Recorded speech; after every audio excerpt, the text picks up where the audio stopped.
to 6 hi tshama hi riyeti ndleve eka SAFM hikuva u hi phamela swakudya swa miehleketo hi dya hi tlhela hi xiva ndzi ri halala Aldrin Sampear halala wena la tselekiweke eswitikweni swa vutlhari a katingiwa etimbiteni ta vutivi a sekiwa hi galaza ra vutshila loko ri mina ntombi ya mutongo n'wa xambula makhutlo wa madyafula ri la tsundzuka n'wana hi ku heta ndzi ku hluvulela xihuku ndzi ri kula u ringana na ndlopfu halala Aldrin Sampear halala. Aldrin Sampear on Beyond the Headline. 87 minutes after 3 o'clock. Good afternoon and welcome to Beyond the Headline with me, Aldrin Sampear. Thank you so much for making time for us and choosing us this afternoon. We're with you from now up until 6 o'clock. Coming up on the show this afternoon, we speak to the MEC for Finance in Gauteng, Jacob Mamabulo. He just delivered the Gauteng medium-term budget policy statement.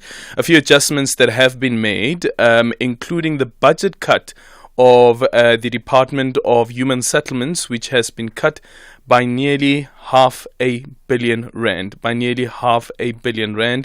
The Department of Education as well, they also had some of their budget being cut as part of the readjustment that has been made by the MEC for Finance. So the budget cut for education is at 62 million rand. The budget cut for human settlements at 499 million. And the Premier's office also, they got a budget cut of 58.6 million. And then the provincial treasury was served with a budget cut of 23 million. But there has been a 4.6 billion rand increase in the allocation. And according to the MEC, most of the money is actually to pay for the wage agreement followed by it's actually to fund the wage agreement that government went to last year and early in this year for public servants. So we'll be speaking about that with the MEC, and also the Department of Roads and Infrastructure also got an allocation of 1.4 billion, while the 2.4 billion is for funding this wage agreement. So we'll have that conversation shortly with the MEC for finance in the province of Gauteng, and also considering, of course, that census has already told us that Gauteng continues to be the biggest province, and now that you have a budget cut of nearly R500 million when it comes to human settlements, what happens to all the projects that government had planned for that R500 million? So that conversation coming up shortly. And then also on the show this afternoon, we will be speaking to Tileng Sobutongo, who is the mayor for Tabankulu local municipality in the Eastern Cape, where they are now set to have the Eastern Cape's first agricultural cannabis college. The first agricultural cannabis college will be opened in the Eastern Cape in 2025. So we'll be speaking to the mayor about that and what prospects they see as well with regards to this decision. And of course, remember that the president last year as well spoke about the potential that cannabis has to inject money into our economy. And then one of the major stories today is also the 11 mine workers of Implat who died last night as the shaft that they were in, the container collapsed. I think about, they said 200 meters. There were 86 people in the container or the lift, the elevator, and 75 of them are still in hospital. Earlier on, the Minister of Mineral Resources, Kwede Mantashe, was also at the mine. So we will be speaking to the mine's spokesperson with regards to that incident and also any developments relating to that story. So those are some of the stories that we have on the agenda this afternoon. Anything else that you'd like to place on the agenda on 0614 104 107. You can also drop me an X at Aldrin Sampear, and our studio line is 086 000 2032. The only talk radio afternoon drive show that makes sense. Beyond the Headline with Aldrin Sampear, right here on SAFM. This is Aldrin Sampear on Beyond the Headline. We are saying to JP Smith, you are not the law. You are simply an MMC. And if everybody in the Western Cape is afraid of you, we're not afraid of him. He's not a goddess of South Africa. He's not God. Everybody in the Western Cape, in the DA and so on, when he speaks, it's like it's Gordon or Gabriel speaking. It's not Gabriel. Gabrielle, you've gone too far. Gabrielle, you've gone too far, and you should hang your head in shame. For these moons I cannot stay. You've gone too far. You broke my heart. You've gone too far.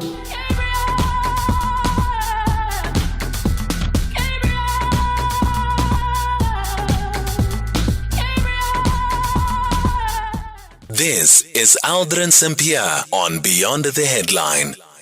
Let's quickly speak to SABC News reporter Pearl Makubane. This is on the Senzo Meyiwa murder trial. So, lead investigating officer in the Senzo Meyiwa case, Brigadier Bongani Gininda, has raised concerns over how the printout of a docket still under investigation landed in the hands of the defense.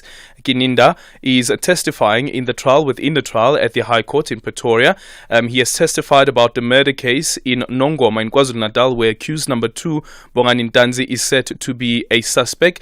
He says although one person is currently serving a prison sentence on that matter, they are still probing. Pearl Makubane now joining us on the line. Pearl, good afternoon. Thank you so much for making time for us. Was there an explanation how the defense were able to get a hold of this particular docket, and what's the concern that the Brigadier had to raise about this? Good afternoon, Aldrin and the listeners.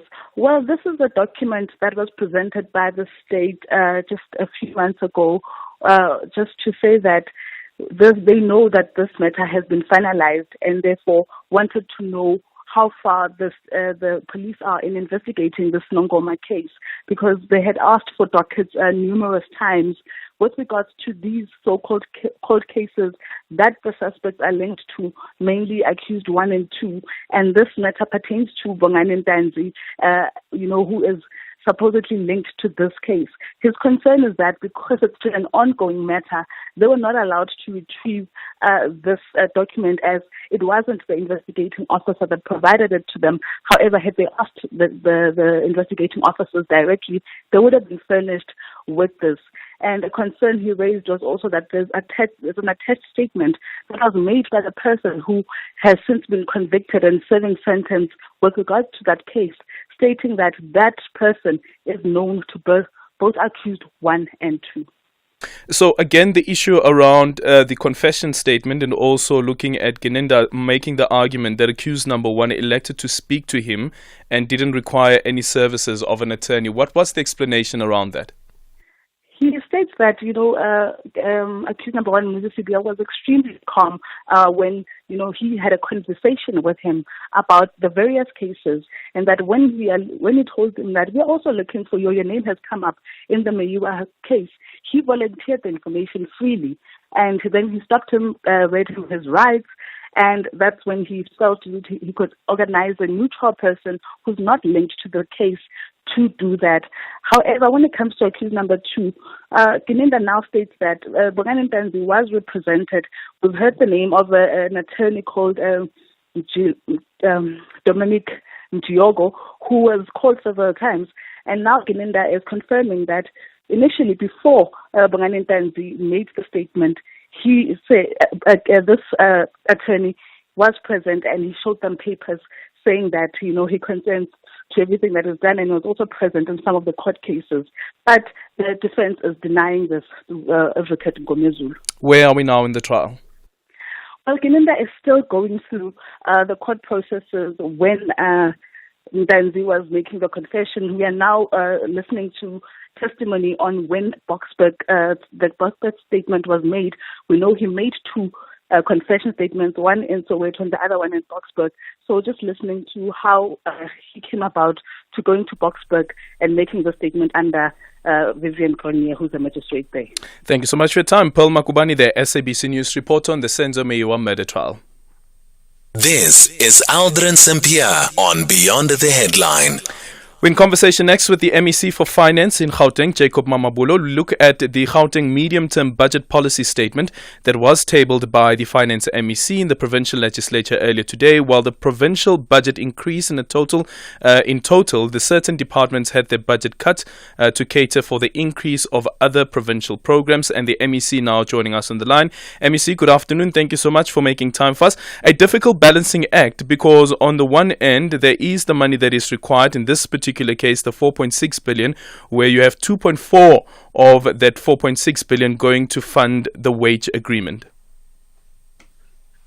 Firstly, good afternoon to you, to all the listeners. Let me appreciate the call, the invitation, and just immediately confirm the point you're making that this was not an easy exercise for us to put together. The adjustment budget, we have got a figure of about 1.3 billion, which is taken away from the province by national, from the grants. But on the positive side, we have been given about 3.7 to cushion the province on the wage agreement that has been concluded, but also to protect frontline offices. But we also have another pressure from departments, making a case for adjustments in the budget. We've got service delivery pressures.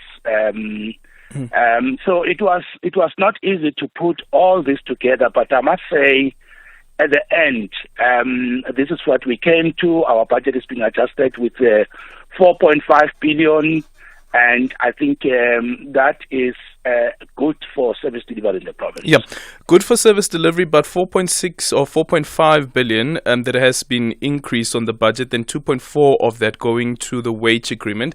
How much of the salary bill that the province has is allocated to salaries in terms of the budget? What's the percentage there?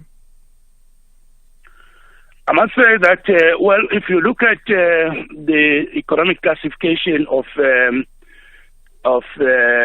capital works, compensation of employees, goods and services, and of course transfers, compensation of employees is a big chunk of our budget. Almost 70% of our budget goes to compensation of employees, but most importantly, we have worked in the province to make sure that over time we keep it low. Otherwise, it eats into money for service delivery. Sure. So, yeah, we do have a huge part of the budget that goes into. Sure, 70% of your entire budget goes to paying salaries.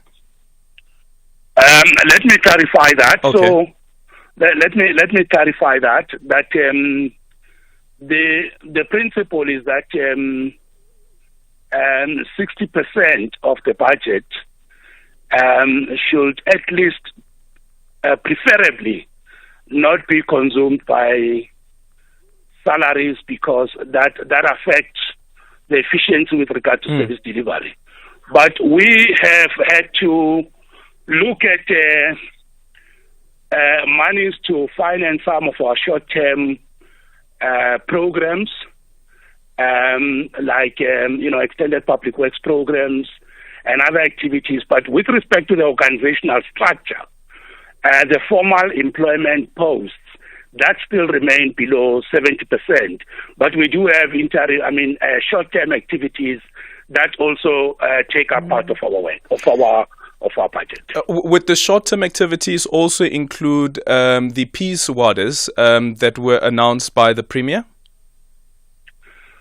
The peace wardens that were announced by the Premier are going to be part of the organizational structure of the Department of Community Safety. Mm-hmm. But at this point, the issues relating to placing them formally in the organizational structure is still ongoing.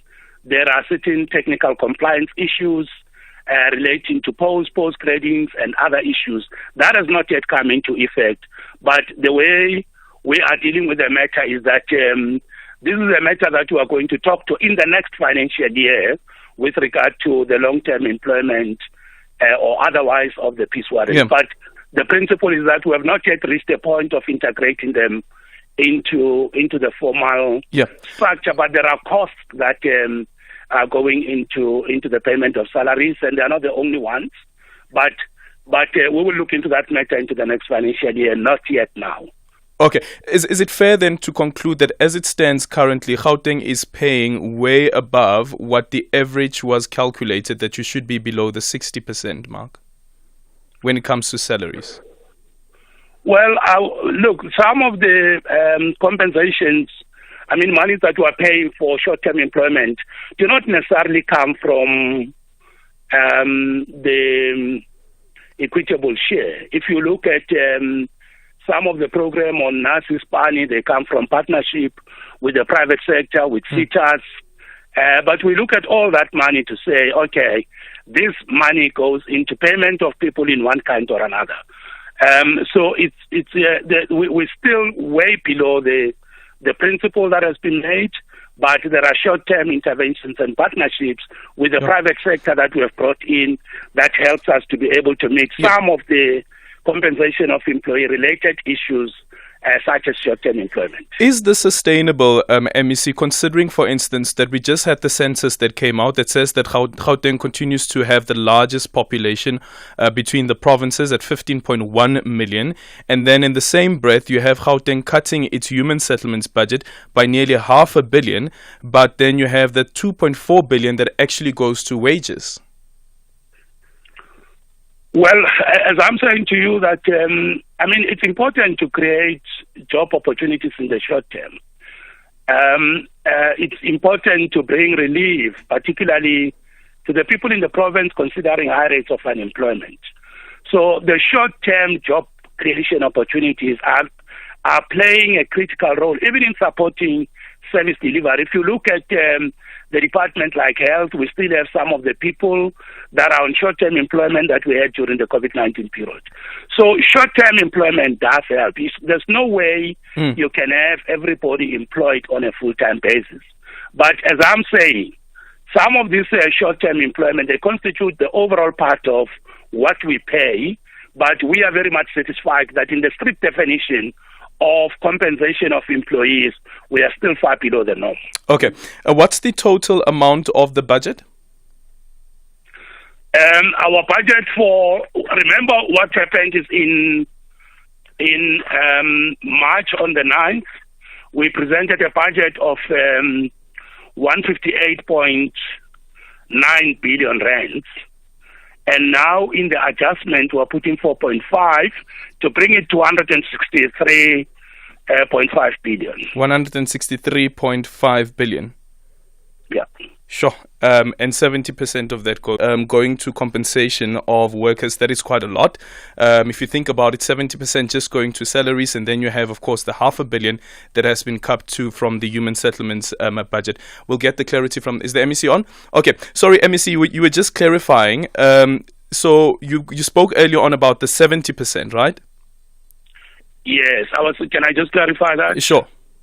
So I'm saying when you look at formal employment, what we call compensation of employees as it relates to organizational structure, we are below the norm. Sure. But we have also had to enter into partnership, adjust our budgets to bring on board certain short-term employment payments. But that still means that 70% is for salaries, whether it is part-time, including fixed-term contracted workers. So irrespective of the contract that they are on, some of the short term, it goes to around 70%. In the strict sense of the organizational structure, we are far below the norm, and we are comfortable with that. Okay, that is the MEC for Finance in Gauteng, Jacob Mamabula. Open the Absa Cash Invest Tracker account and earn the best rates in the market, more than the top 10 money market funds' average returns. Enjoy unmatched advantages at an interest rate of 8.9% per annum. Plus, if you open your account today, you could win your share of 15 million rand in luxury travel experiences for two. Yes, you heard right. A trip for you and your partner. My bank does that. Open yours today in less than 5 minutes on the banking app at your nearest Absa branch, or consult your private banker or call 0860 111 515. Absa is an authorized FSP and a registered credit provider. T's and C's apply. Have you ever noticed how unique the rugby ball is? You should check out Head High.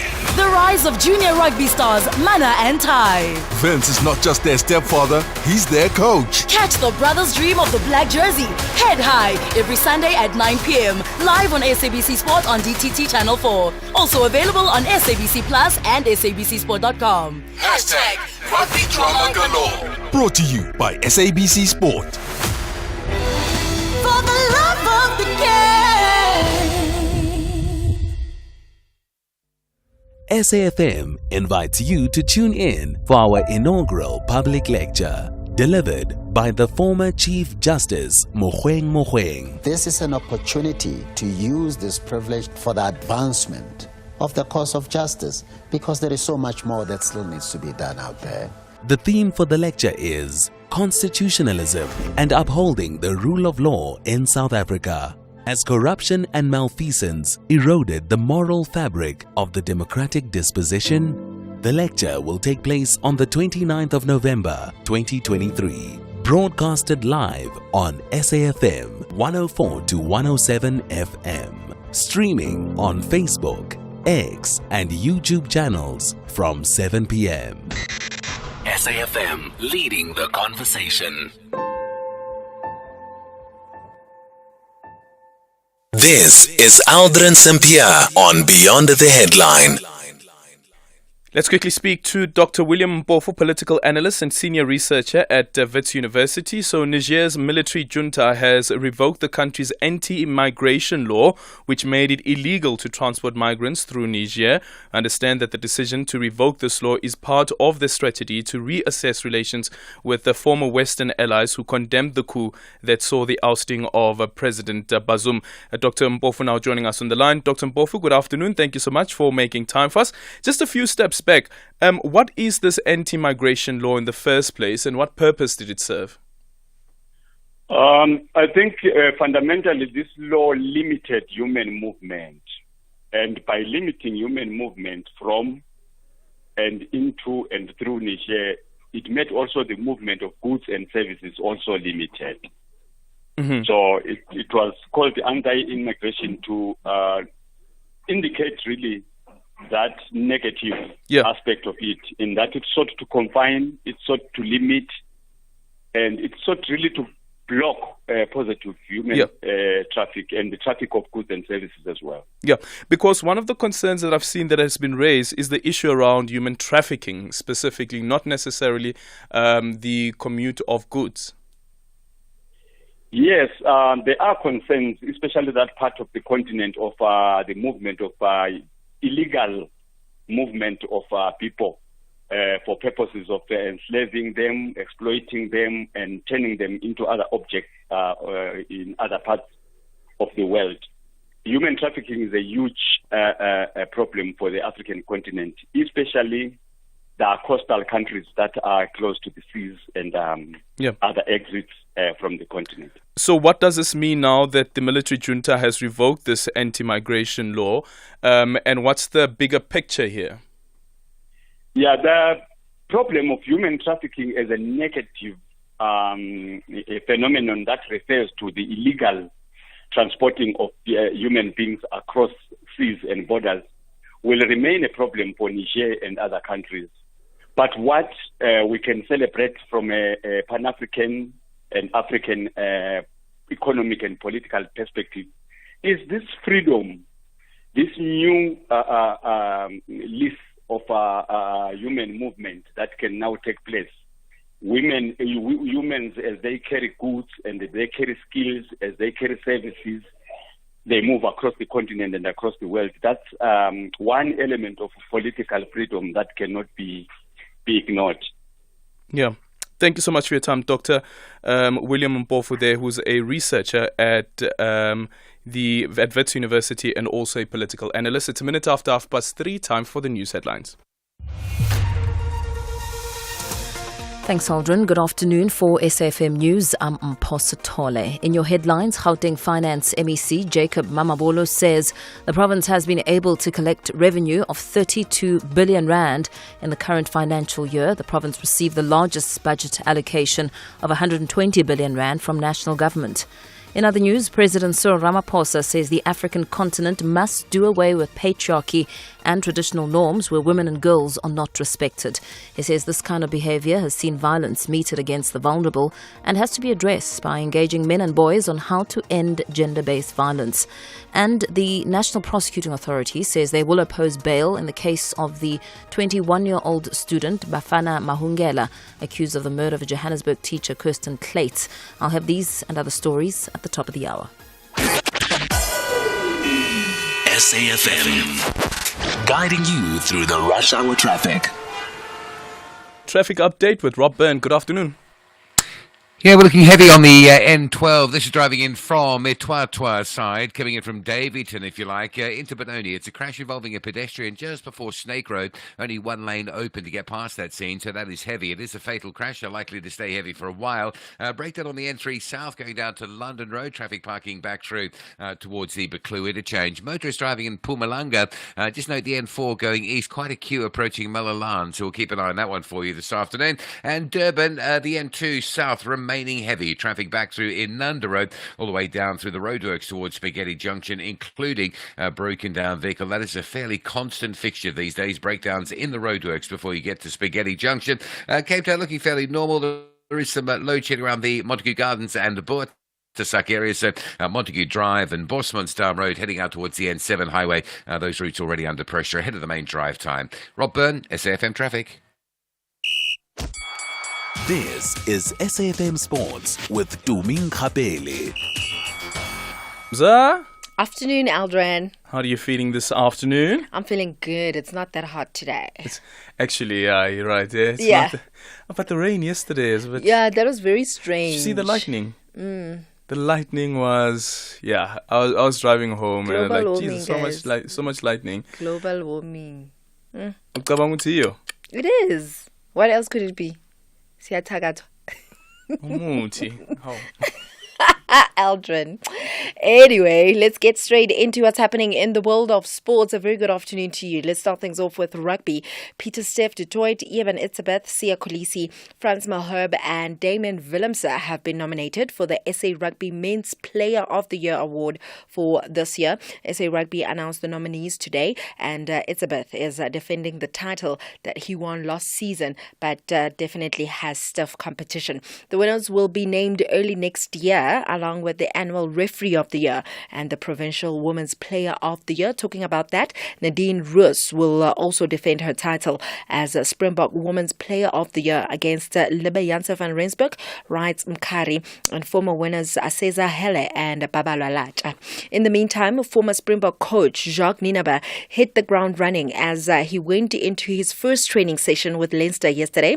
He arrived in Dublin on Friday, having agreed to join the Irish Giants before the tournament in France got underway. And after missing Leinster's URC derby victory over Munster on Saturday night, Nienaber had his official first day in the office yesterday ahead of the weekend's clash with Connacht.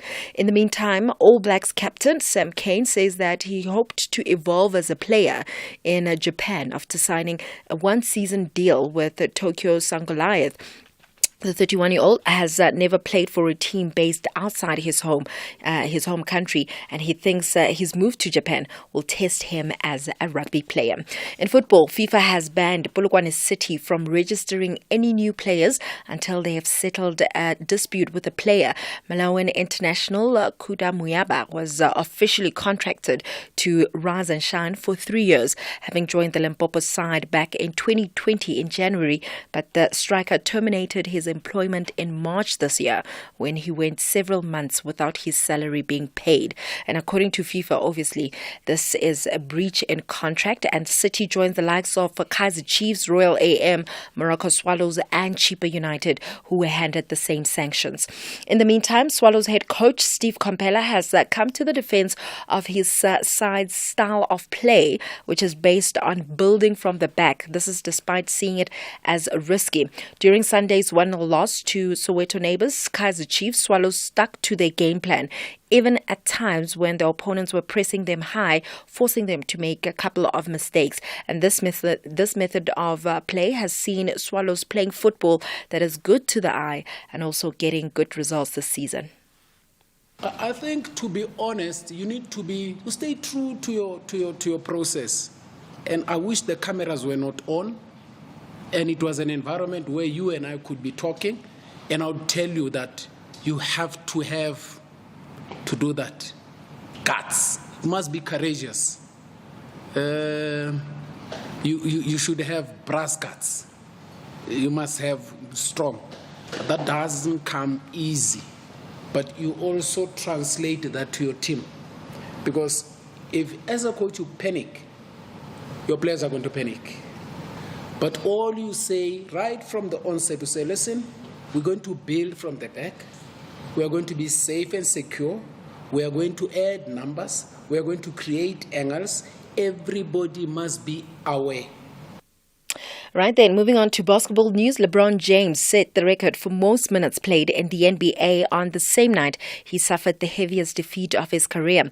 James scored 18 points in the LA Lakers' 138-94 defeat by the Philadelphia 76ers. He surpassed Kareem Abdul-Jabbar's league record of over 66,000 minutes during the first quarter of the game, and he also surpassed Abdul-Jabbar's tally of 38,387 points in February to become the division's leading scorer. The margin of victory surpasses the 42 point that separated Lakers and Indiana Pacers in 2019, which was previously the heaviest defeat of James' 21-year NBA career.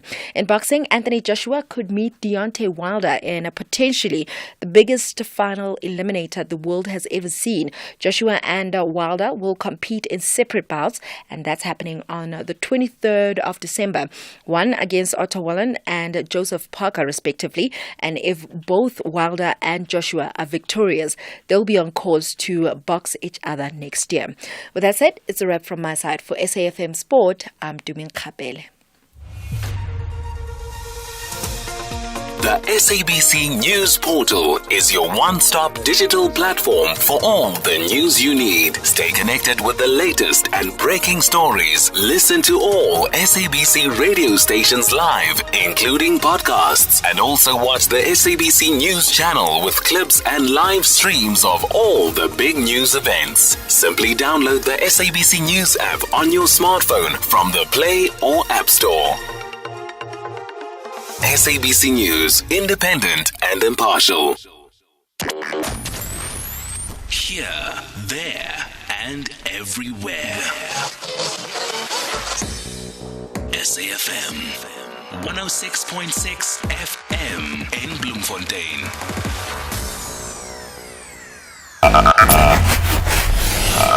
Bonding session. What's your relationship like with your domestic worker? I'd love to hear. I've had a domestic worker that's an absolute angel. She's been with us for years. She's really old at the moment and runs the show. I have to listen to her. She doesn't like listening to me anymore. Beyond the headline. Money lending policy to friends. If you ask me for a loan, I have two loans for you.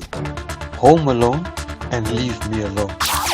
Your experience with an ex and some of the craziest things that they've tried to do, especially to try and win your love back. If we break up, I don't know you. We never met. You are listening to Aldrin Sampear on SAFM. Let's take your voice notes on 0614-104107. You can also drop me an X at Aldrin Sampear, and our studio line is 086-000-2032. When we come back, we're in conversation with the former mayor of the Nelson Mandela Bay Metro, Ethel Trollip. You remember yesterday we had a conversation with Samkelo Ngwenya from the Buffalo City Metro with regards to an increase in overtime being claimed by workers at the municipality, and he spoke about how this reached around 35 billion rand. So we're speaking to Ethel Trollip. This is after one of our listeners said that actually when the then mayor of Nelson Mandela Bay took over the leadership at the Metro in Nelson Mandela Bay, this is one of the issues that he was facing as well. So we want to get more insights from Ethel Trollip around what it is that he uncovered when he was still mayor at the Nelson Mandela Bay Metro, because it's been indicated by another listener as well, is that this claims in overtime is not unique to the Buffalo City Metro. And then after that, we speak to senior researcher at the Council for the Advancement of the South African Constitution, Dan Mafura, who's from CASAC. They have joined Section 27 to launch a conference report titled Democracy and Constitutionalism, Civic Education Conference Report and Key Words. So that conversation coming up a bit later. Hey, good afternoon, Mr. Aldrin Sampear and your team, Jambo Africa. Happy Disability Month.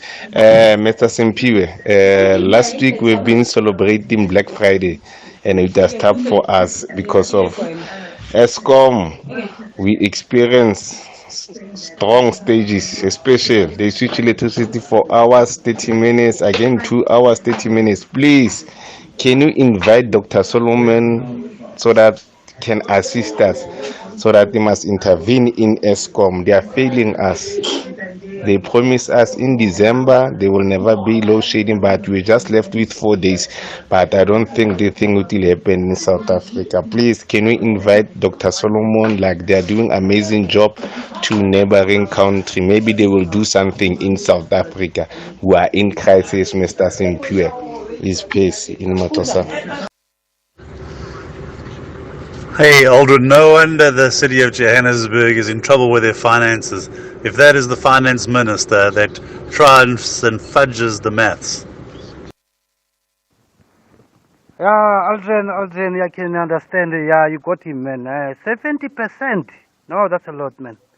That's a lot. Okay, hey, some people are getting paid outside there. Hey, I know you always get someone to answer question correctly. Thanks, Aldrin, for good interviews. Thank you. #SAFMBTH.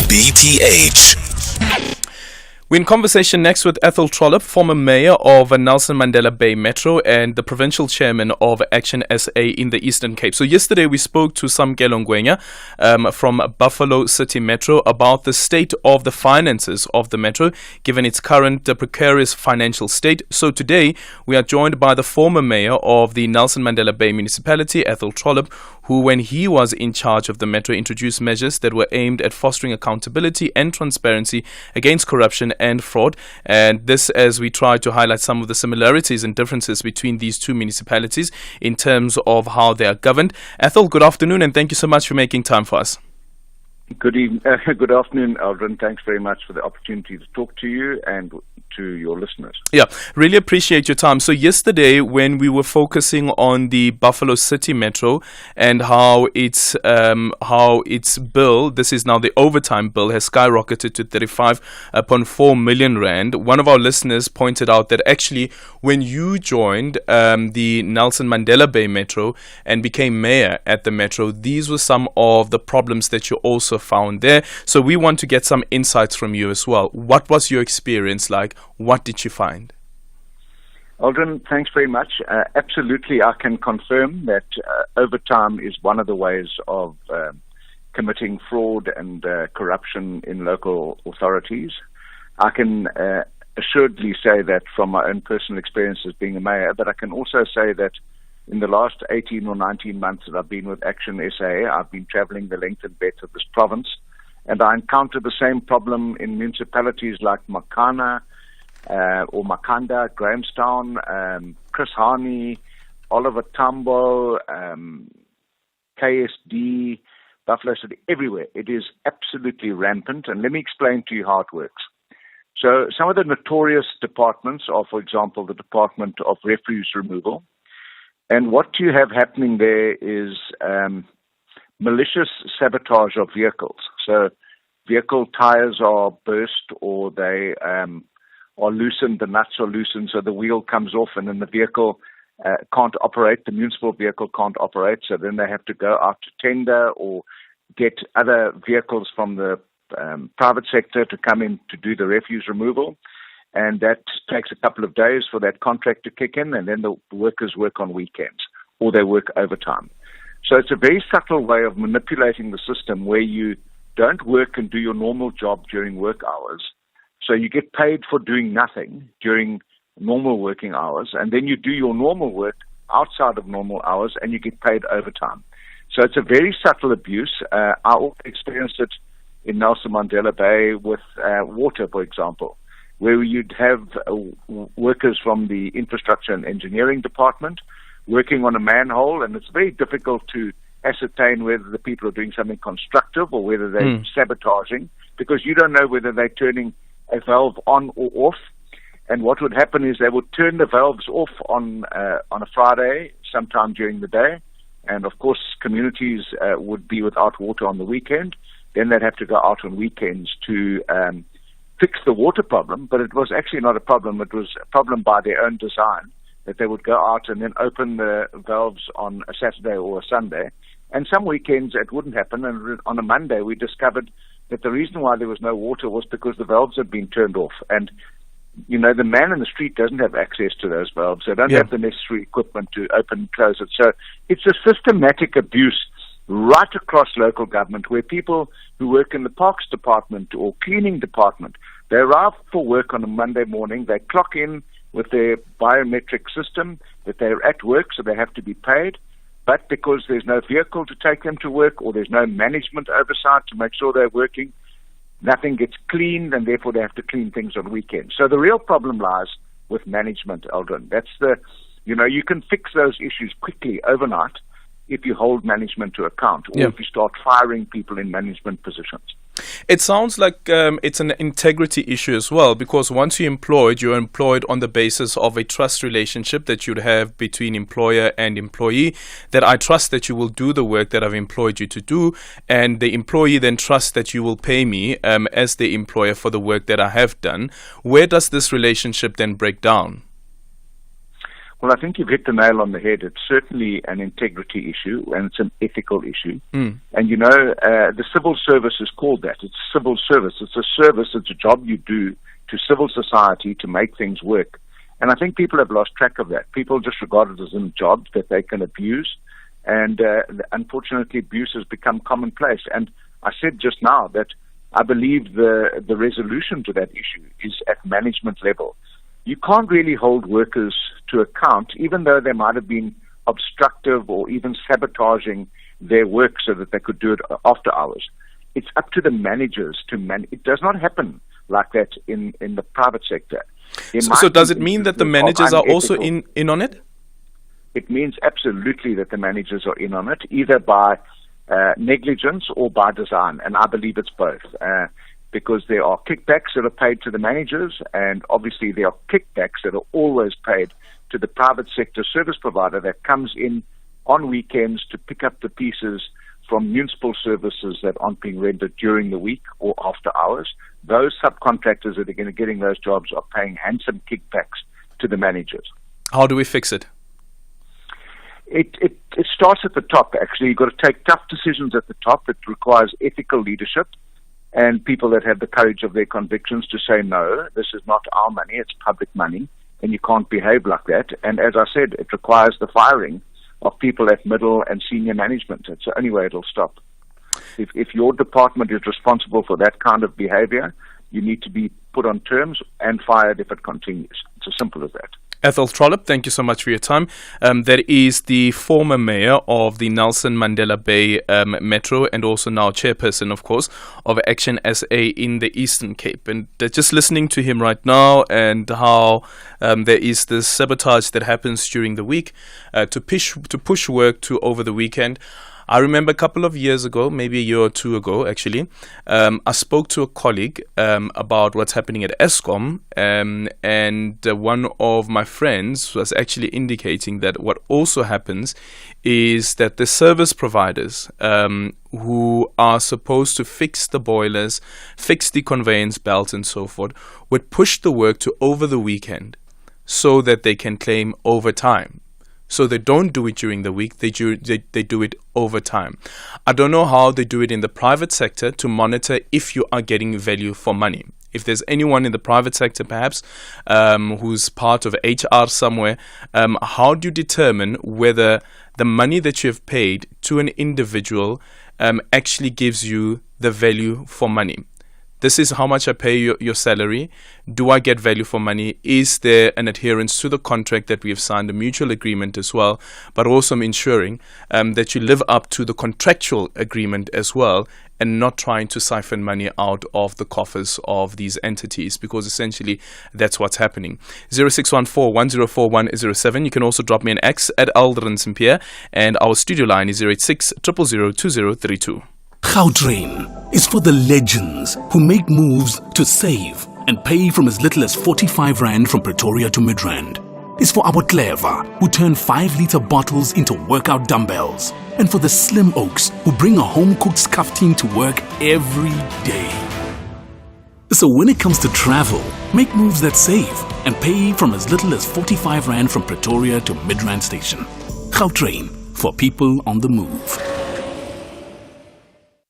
Manene namanenekazi. Dove is not just gentle and moisturizing. It took great care of the nation During the Rugby World Cup France 2023. Dove rocks, just like the box. Danko Unilever for your remarkable contribution to the momentous journey of global heroes. Brought to you by SABC Sport.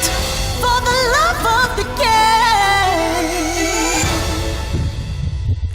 The Portfolio Committee on Communications and Digital Technologies invites interested individuals and stakeholders to submit written comments on the SABC bill.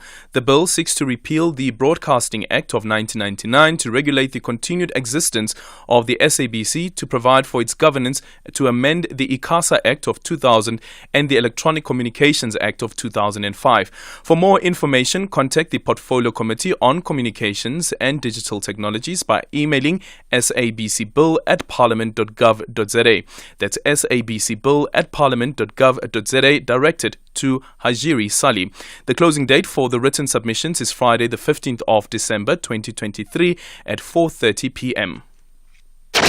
You are listening to Aldrin Sampear on SAFM. We're in conversation next with Den Mafura, who is a senior researcher at the Council for the Advancement of the South African Constitution, CASAC, which has joined hands with Section 27 and launched a conference report titled Democracy and Constitutionalism, Civic Education Conference Report and Keywords. The report brings into focus the importance of civic education at a time when South Africa is preparing for the 2024 elections, which are widely viewed as the most significant since 1994. Joining us to outline some of the key talking points emerging from the report, Den Mafura is now joining us on the line. Den, good afternoon, and thank you so much for making time for us. Afternoon, Aldrin. Thank you so much for having me. I guess also, as the report notes, the turnout of 1994 being at around 86.87%, is that at that particular moment there was a whole euphoria around what that moment meant for the country moving into a democratic dispensation. And I know some political parties today speak about 2024 is our 1994. But I wonder if it is actually landing, and whether the electorate do also see the importance of actually participating in the elections as much as they did back in 1994. Look, there has been a complete disengagement with electoral politics, right, in various sections of society, but more alarmingly among young people. There's been this complete withdrawal from electoral politics. Young people are not registering to vote. Young people are not turning up to vote even when they are registered. And this obviously has implications for the legitimacy of our democracy. You know, can you really say you command a majority if, say, for instance, only 25% of registered voters come out to vote? And so we, in this initiative, what we're trying to do is reach out to those people who feel kind of disaffected and not as interested in electoral politics, to show them, you know, the importance of engaging in electoral politics, the importance of being an active citizen and exercising your right to vote. Have you been able to identify what led to this despondency? So, I mean, it's a number of things. One of the things is obviously the economic situation, the higher unemployment, the quality of education, the failures of government to deliver just very basic services, has led to people not really wanting to engage in electoral politics. It's not that they don't do politics. Of course, there's lots of protest. We know that there's lots of mobilization that happens outside of institutional politics. But the way that we are able to change things is if we get people into the system, the people that we think have our interests at heart. And that's the kind of what we're trying to revive in the South African civic space, as it were. What about the role of a civil society as well as the media in general? Because sometimes also the media is seen as the enemy, and sometimes even with civil society as well, and they get accused of regime change or pushing regime change. Sure. I mean, I think obviously the media plays an important role in just capacitating South Africans about the state of affairs. It plays an important role in speaking truth to power, in demanding answers of those who govern us.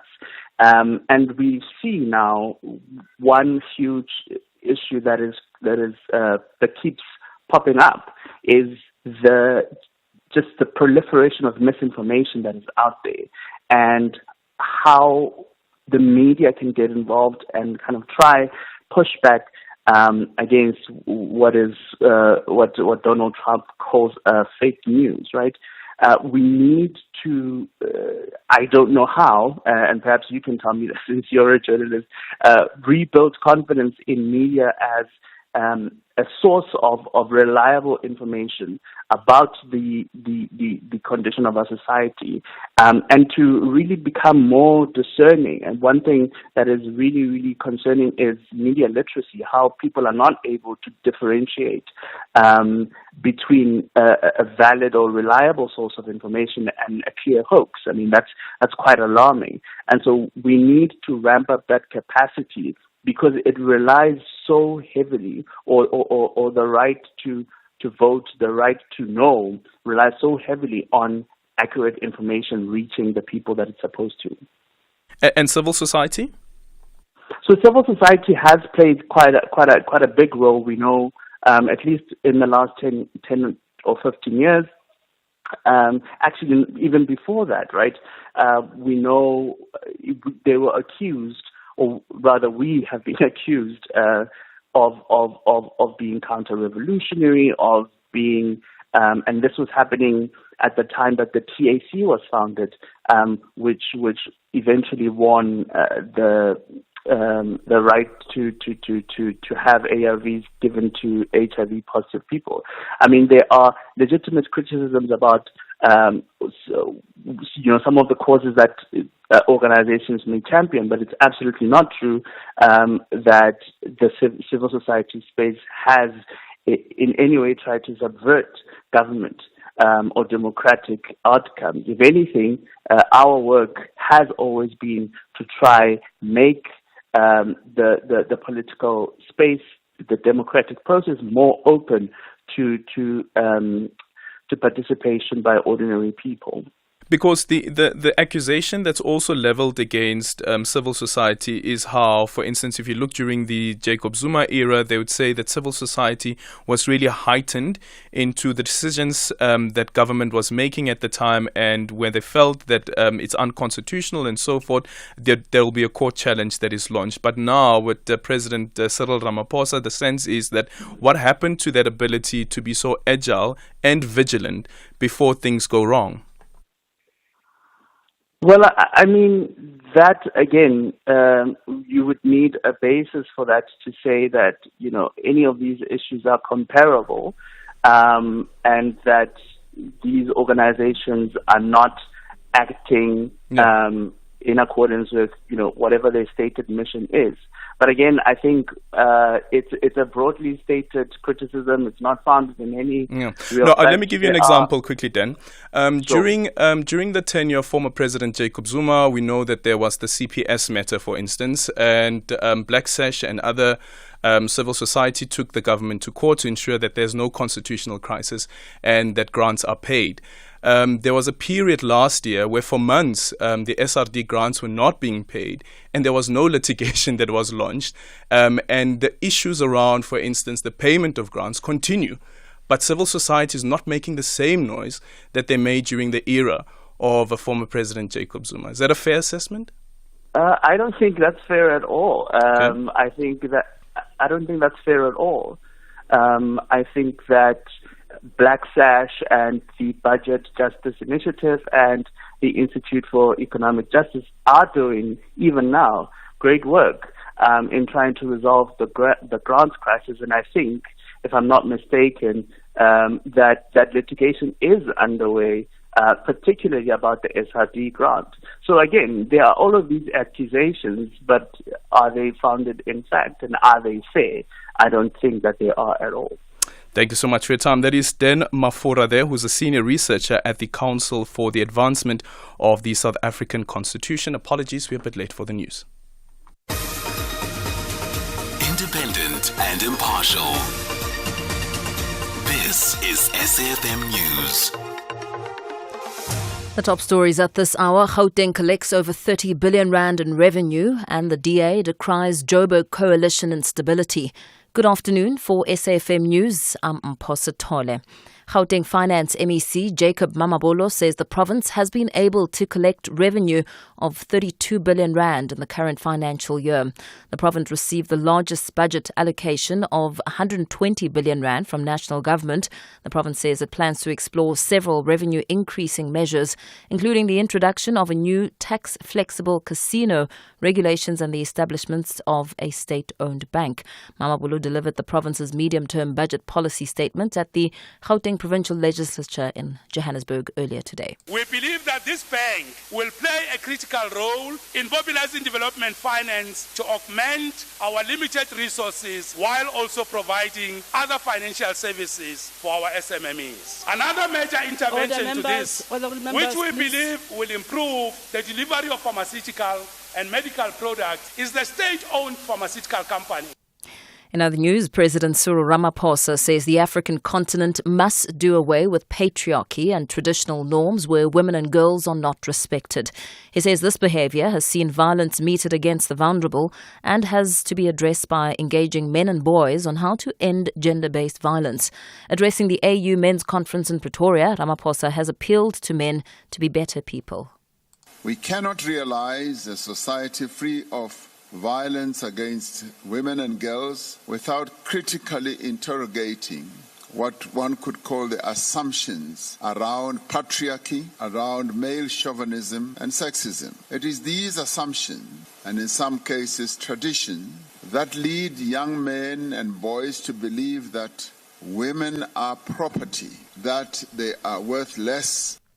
The National Prosecuting Authority says they will oppose bail in the case of the 21-year-old student accused of the murder of a Johannesburg teacher, Kirsten Clates. Bafana Mahungela made a brief appearance in the Alexandra Magistrates Court in Johannesburg for the first time since his arrest on Sunday. He was arrested at a student residence of a Sandton tertiary institution. The case has since been postponed to the 5th of December for the accused to obtain legal representation.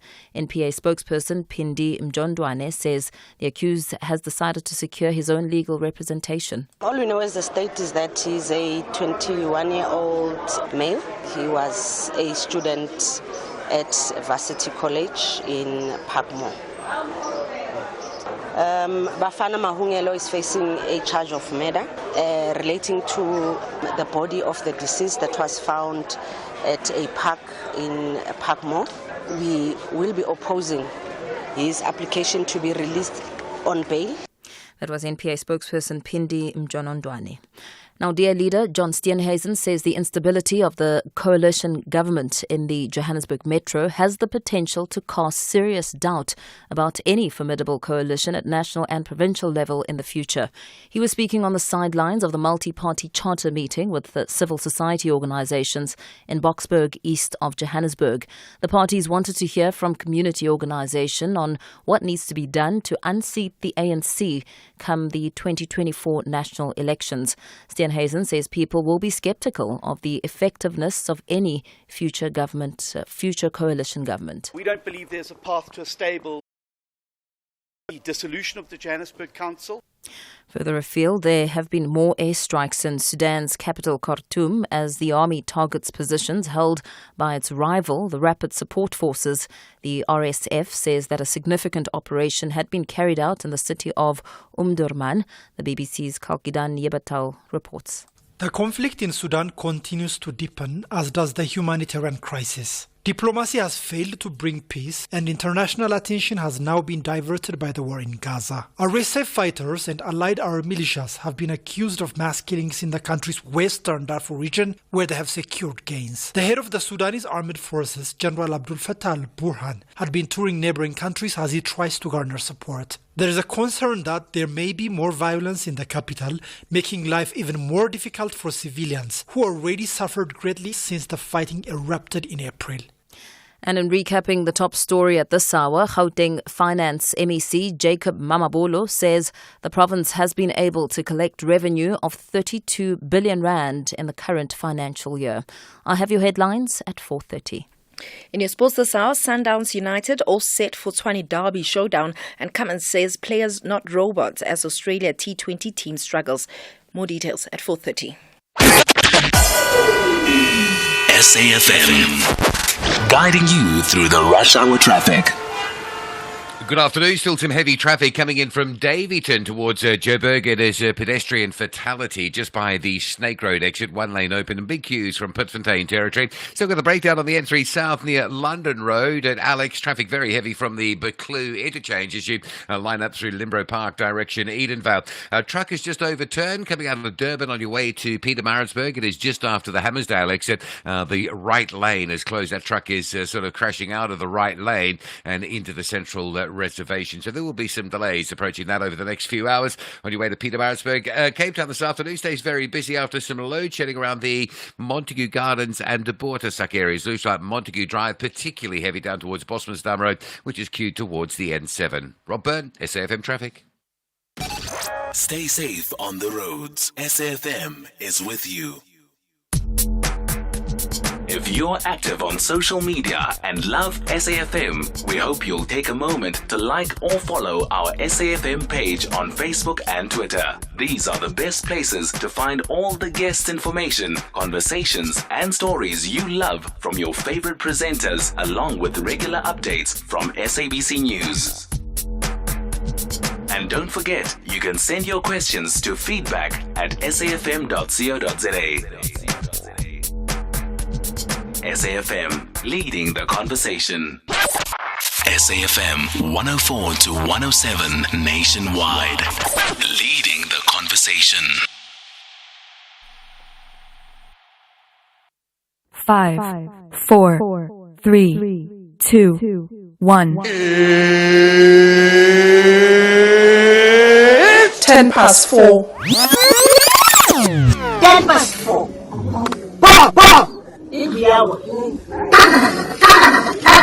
This is Aldrin Sampear on Beyond the Headline.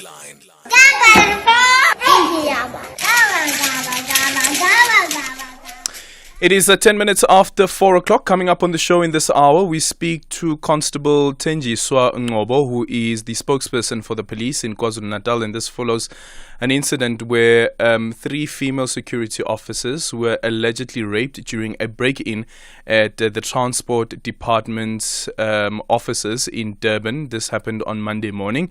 So we'll be speaking to Constable Thenjiswa around the investigation, what they found so far.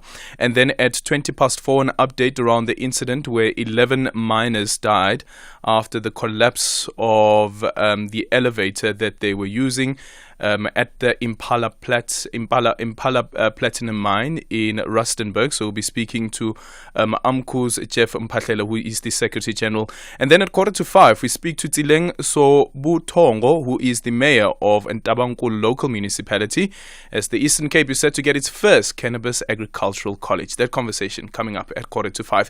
0614104107. You can also drop me an X at Aldrin Sampear, and our studio line is 086 000 2032. The only talk radio afternoon drive show that makes sense. Beyond the Headline with Aldrin Sampear, right here on SAFM. This overtime phenomenon that you guys are talking about also happens in Pietermaritzburg. We see a job that's been done during the course of the week, and then lo and behold, it needs to be done at night or done over the weekend. So I think this overtime phenomenon is a common municipal problem. Leonard from Pietermaritzburg. Hello, good afternoon, Andre. Yes, Andre, you know what? Who troll it? 100% what he said, because when I'm staying here in Lichtenberg, they are doing those things, these people, Monday to Friday, 8 o'clock.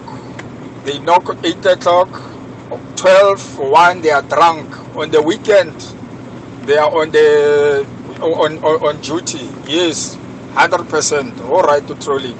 Bye. Okay, and let's speak to Ali, who's joining us from the Northwest. Good afternoon. Good afternoon, my brother. How are you, Aldrin? I'm well. Ali, how are you doing? I'm fine, my brother.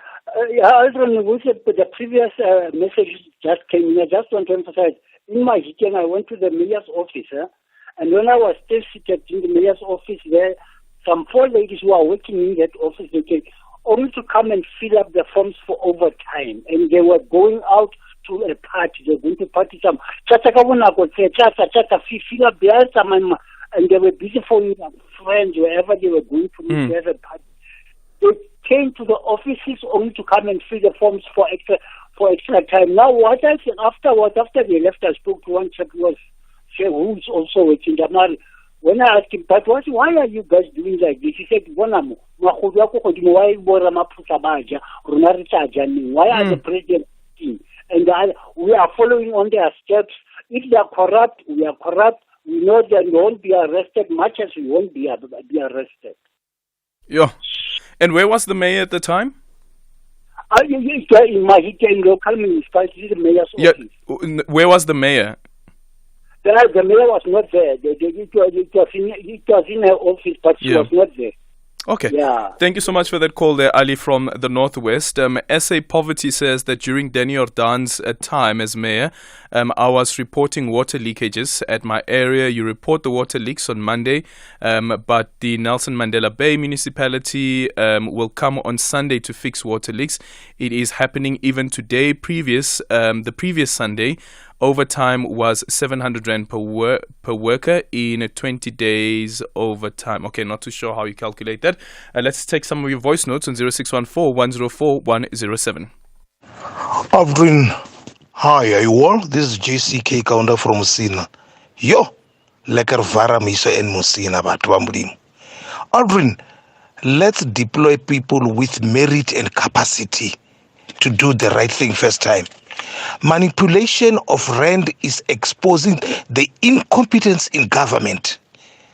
Finance Minister Mr. Godongwana and the governor, they are found wanting vis-a-vis manipulation of rand. They don't know which button to press because they're incompetent. It's time we deploy people with capacity. Let me rest my case for now. JCK, Kaunda from Sina. This is Aldrin Sampear on Beyond the Headline. It is 15 minutes after 4 o'clock. We're in conversation next with Constable Tenji Swangqobo, who is the spokesperson for the police in KwaZulu-Natal. 3 female security officers were allegedly raped during a break-in at the KwaZulu-Natal Transport Department's Durban offices on Monday morning by a group of armed men who stormed the KwaZulu-Natal Transport Department's depot in Merebank. According to the reports, armed criminals entered the offices south of Durban, which also houses machinery for road maintenance. They held hostage 3 male security officers from the private security company contracted to the department. 3 female officers were held at gunpoint and in another room where they were allegedly sexually assaulted as well as raped. Constable Tenji Swangqobo now joining us on the line. Constable, good afternoon. Thank you so much for making time for us. What has your preliminary investigation revealed so far? Good afternoon to you and the listeners at home. We received the matter yesterday, which was the 27th of November, 2023, and Wentworth Police are investigating cases of business robbery as well as rape following an incident that occurred at a business premises in Leeuwen, which is south of Durban.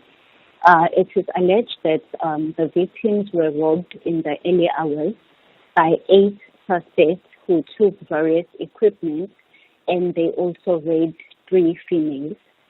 So the police worked throughout the night from yesterday till today, trying to trace the suspects, and we are following a few leads. We have people who are currently in custody for questioning, and we will have to conduct a formal identity parade, and once that has been done, then we will know whether the people who were taken in for questioning are the suspects or not. Okay, so when the incident happened, were the security officers able to press a panic button? I am not sure about that particular information. From what we received, there were male and female security guards, and the suspect kept 3 males hostage while they ransacked the place and they raped the 3 females repeatedly. Nothing was said about a panic button. More or less, how many suspects were involved in this incident? According to the information that we received yesterday, there were 8 suspects. 8 suspects, and the people that you have now called in for questioning with relation to this particular incident, how many are there? We have 10 people who were taken in for questioning. Okay, 10 people taken in for questioning around this particular incident, even though there were only 8 that actually stormed the offices. Remember that during such incidents, you cannot really count the number of suspects, because I'm sure that the people that were held hostage were in trauma, so we cannot really say there were 8 suspects. Okay. It will only be confirmed once an identity parade has been conducted. Okay. And any CCTV footage, perhaps, that you can rely on? We cannot reveal that.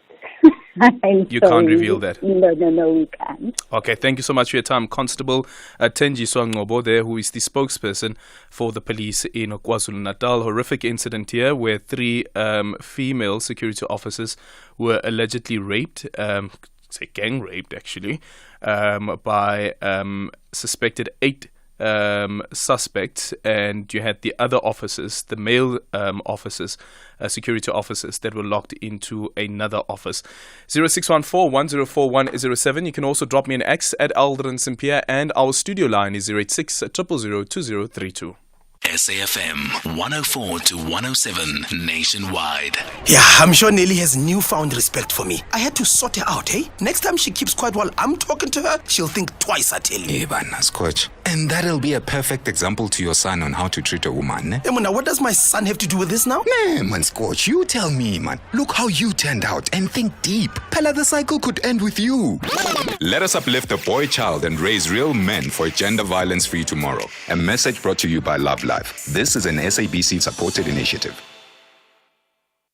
Ford is turning 100, and there's never been a better time to buy a brand new Ford. We're giving away 100 vouchers worth an amazing 50,000 Rand each, and the sensational grand prize of us paying for 1 lucky winner's Ford. It's the celebration of the century. Visit a Ford dealer, buy a new Ford, and win. T&Cs apply. The beauty, power, elegance and speed of horse racing. The passion at the heart of horse racing diligence. Where these magnificent creatures and their skilled jockeys compete for glory. Racing today.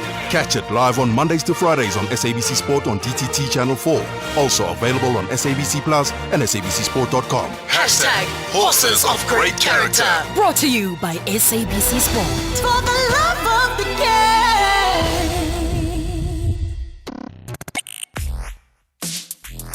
Let's have the conversation. WhatsApp voice notes on 0614 104 107. Good afternoon, Aldrin. The allegations against the rand manipulation. I find it strange that Treasury would issue a statement to say that there is no evidence to suggest that the manipulation affected individuals in the country. As to say the issue of bond and all of those things and other rates for debts. I would have expected the Treasury to wait for the outcome of the investigation and finalization by the Competition Commissioner before coming out with statements. It appears that they were in a hurry to issue a statement because they want to protect the banks. I would have expected them also just to note and be concerned with the allegations and say that they will wait for the outcome of the investigation, but to issue a statement and say there is no evidence. Hello, Aldrin. Going off on a totally different tangent, but it's something that's been bothering me for a while now, about Cyril Ramaphosa and his entourage who recently visited KZN, went out for a meal to the tune of 24,000. Really? 4 million people go to bed hungry daily, and they go and splash out like this. I don't think these people have a conscience, our president and his cabinet. Hi, Aldrin. I was just thinking about this overtime thing the other day, and I never see anyone working on the M13 highway in Durban during the week. But on a Sunday, you got people cutting grass, fixing the rails on the side. But during the week, no one. It's banned from Durban. Good afternoon, Aldrin. I'll be brave enough to venture that as you continue your show with speakers like this and where you bring out the truth, I'm sure your listenership, there'll be an attrition of your listenership. It has now become a work ethic to sabotage, to get jobs and just lay back after that. My personal experience, they take 2 teams of 6 each to fix light bulbs in front of my house that's 30 meters apart on 2 different weekends just to change the bulb. Come with the truck with 6 people, that's recorded. Further to that, the parks and gardens come park in the vicinity and will only cut trees and trim trees for which they are paid for. So it's a work ethic amongst all civil servants that we do not work until there's something extra for us to do what we're being paid to do. Thank you. Yeah, so those 2 voice notes really speak to what SA Poverty was saying a bit earlier on as well, about how on Sundays, all of a sudden there you have workers, people who are working on a Sunday, but during the week you can't find them. He goes further to explain the issue around the calculation for overtime. He says on Sunday, overtime is 700 Rand and you are not allowed to work over 21 days of Sunday overtime. Only for Sunday overtime, you calculate 700 Rand times 21 Rand, times 21 days, then you get the amount only for overtime. 0614 104 107. You can drop me an X at Aldrin Sampear, and our studio line is 086 000 2032. #SAFMBTH. It's 25 minutes after 4 o'clock. We're in conversation next with Joseph Matunja, who is the president of the Association of Mine Workers and Construction Union. The Impala mine has concluded its rescue operations. Mining Minister Gwede Mantashe has described the situation as disastrous. Additionally, Impala has promised to collaborate with the department and the impacted families while the disaster investigation is still ongoing. The government is encouraging the parties concerned to take precaution and not disclose any information until the inquiry is over. 11 mine workers were killed and 75 others were in hospital, we were told earlier on today. Let's get an update from Joseph Matunja, the president of AMCU. Joseph, good afternoon and thank you so much for making time for us. Hello? Hello? Hi, can you hear us? Yes, I can hear you. Thank you so much once again for making time for us. Condolences to you, your fellow members of AMCU as well. What was the explanation that has been given by the company around this incident that took place? Good afternoon to you and to your listeners. And as AMCO, we'd like to convey our condolences to the family, the friends, colleagues, and the community where these comrades are coming from. So indeed, we spoke to the mine with regard to this accident.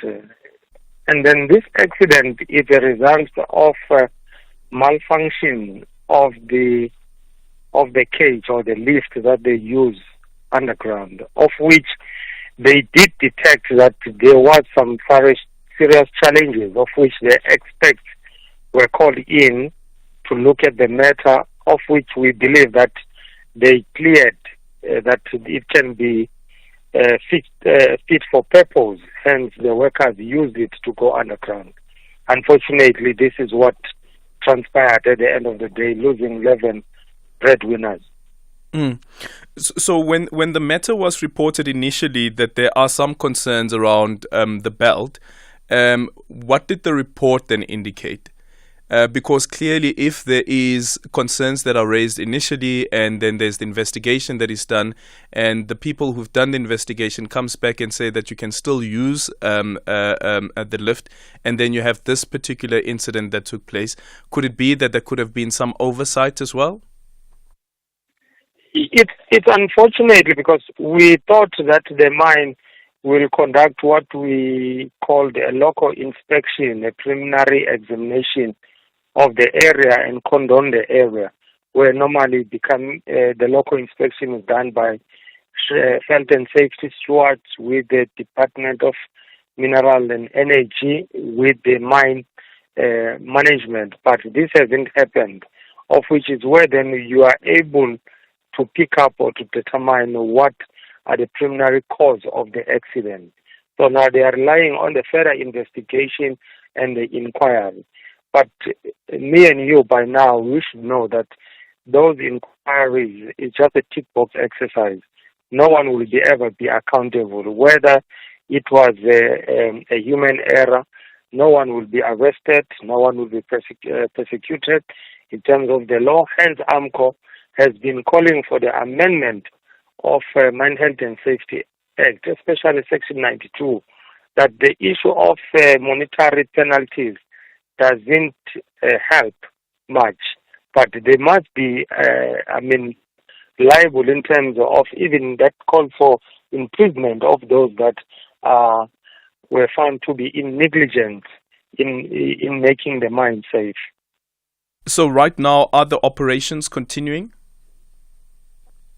Yes, in other sections, but what we confirmed with the management that no shaft should be used or no worker should go underground until such time all the hoisting device or the lift has been re-examined and checked whether they are cleared to be used by the workers going underground. But for this particular shaft where this incident happened, that will remain closed for further notice. Okay. And then just a quick update again. We were told earlier on that it was 11 mine workers that died and 75 others still in hospital. Are those still the figures that you have? Yes, indeed. There are those who are critical in different hospitals. Yes, we've got 3 nationals from Lesotho. We've got 6 from Eastern Cape. And then we've got 1 from West Rand. And we've got 1 from locally in Northwest. And also 1 in Pretoria. Okay, thank you so much for your time. Joseph Matunjwa is the president of the Association of Mine Workers and Construction Union. That is AMCO. 4:30. It's time for the news headlines.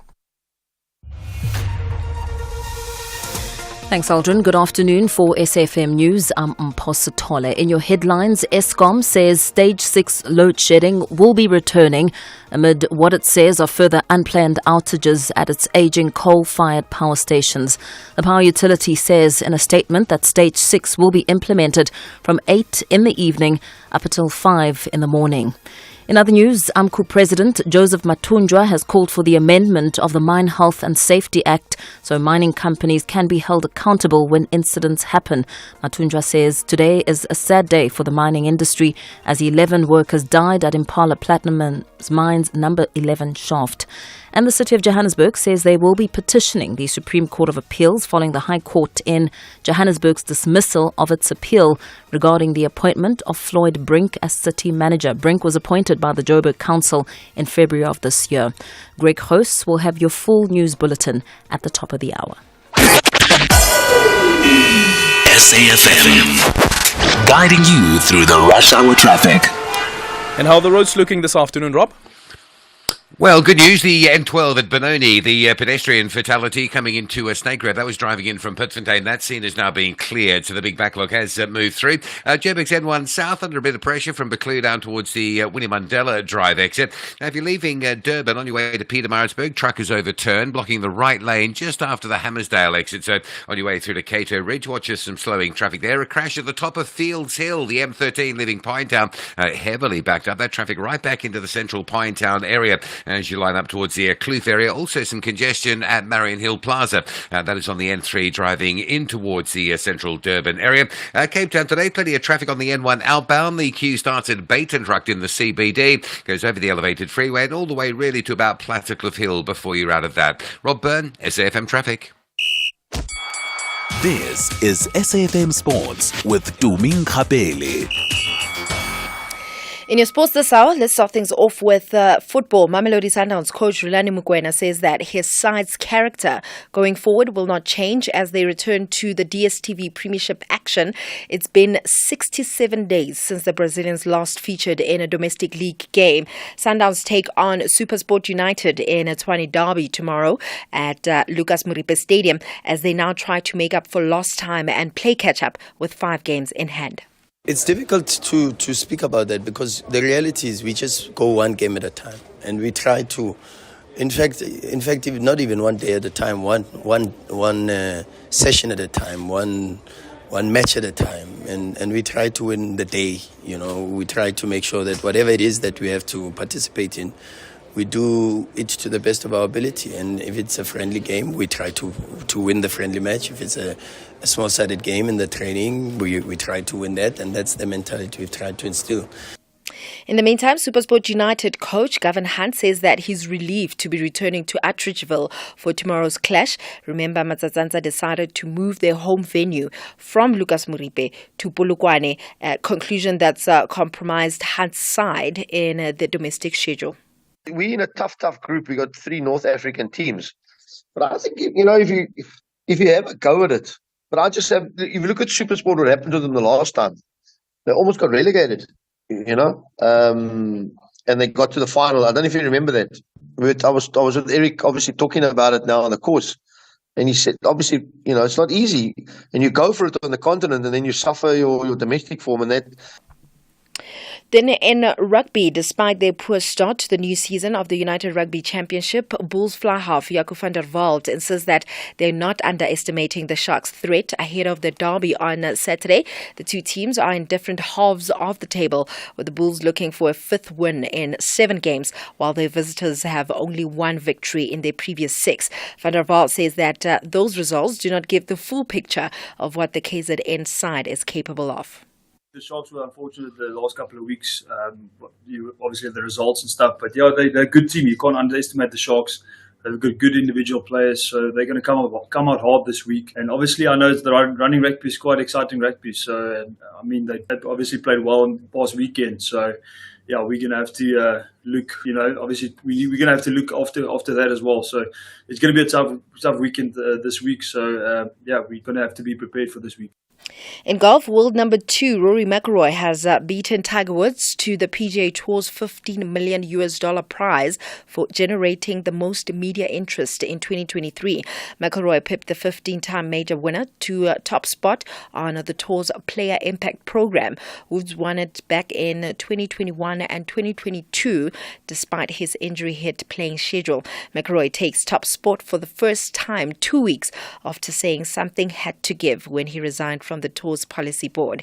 Ending things off with cricket, Australia captain Pat Cummins says that cricketers were not robots, with his country's star T20 struggling in India straight after their 50-over World Cup win. 7 of the Australia squad who won the World Cup remain in India for a 5-match T20 series that started 4 days after the 19th of November final. With a busy home season of cricket looming, including Test series against Pakistan and the West Indies, Cummins acknowledged the burden on the players, some of whom have been playing in India since September.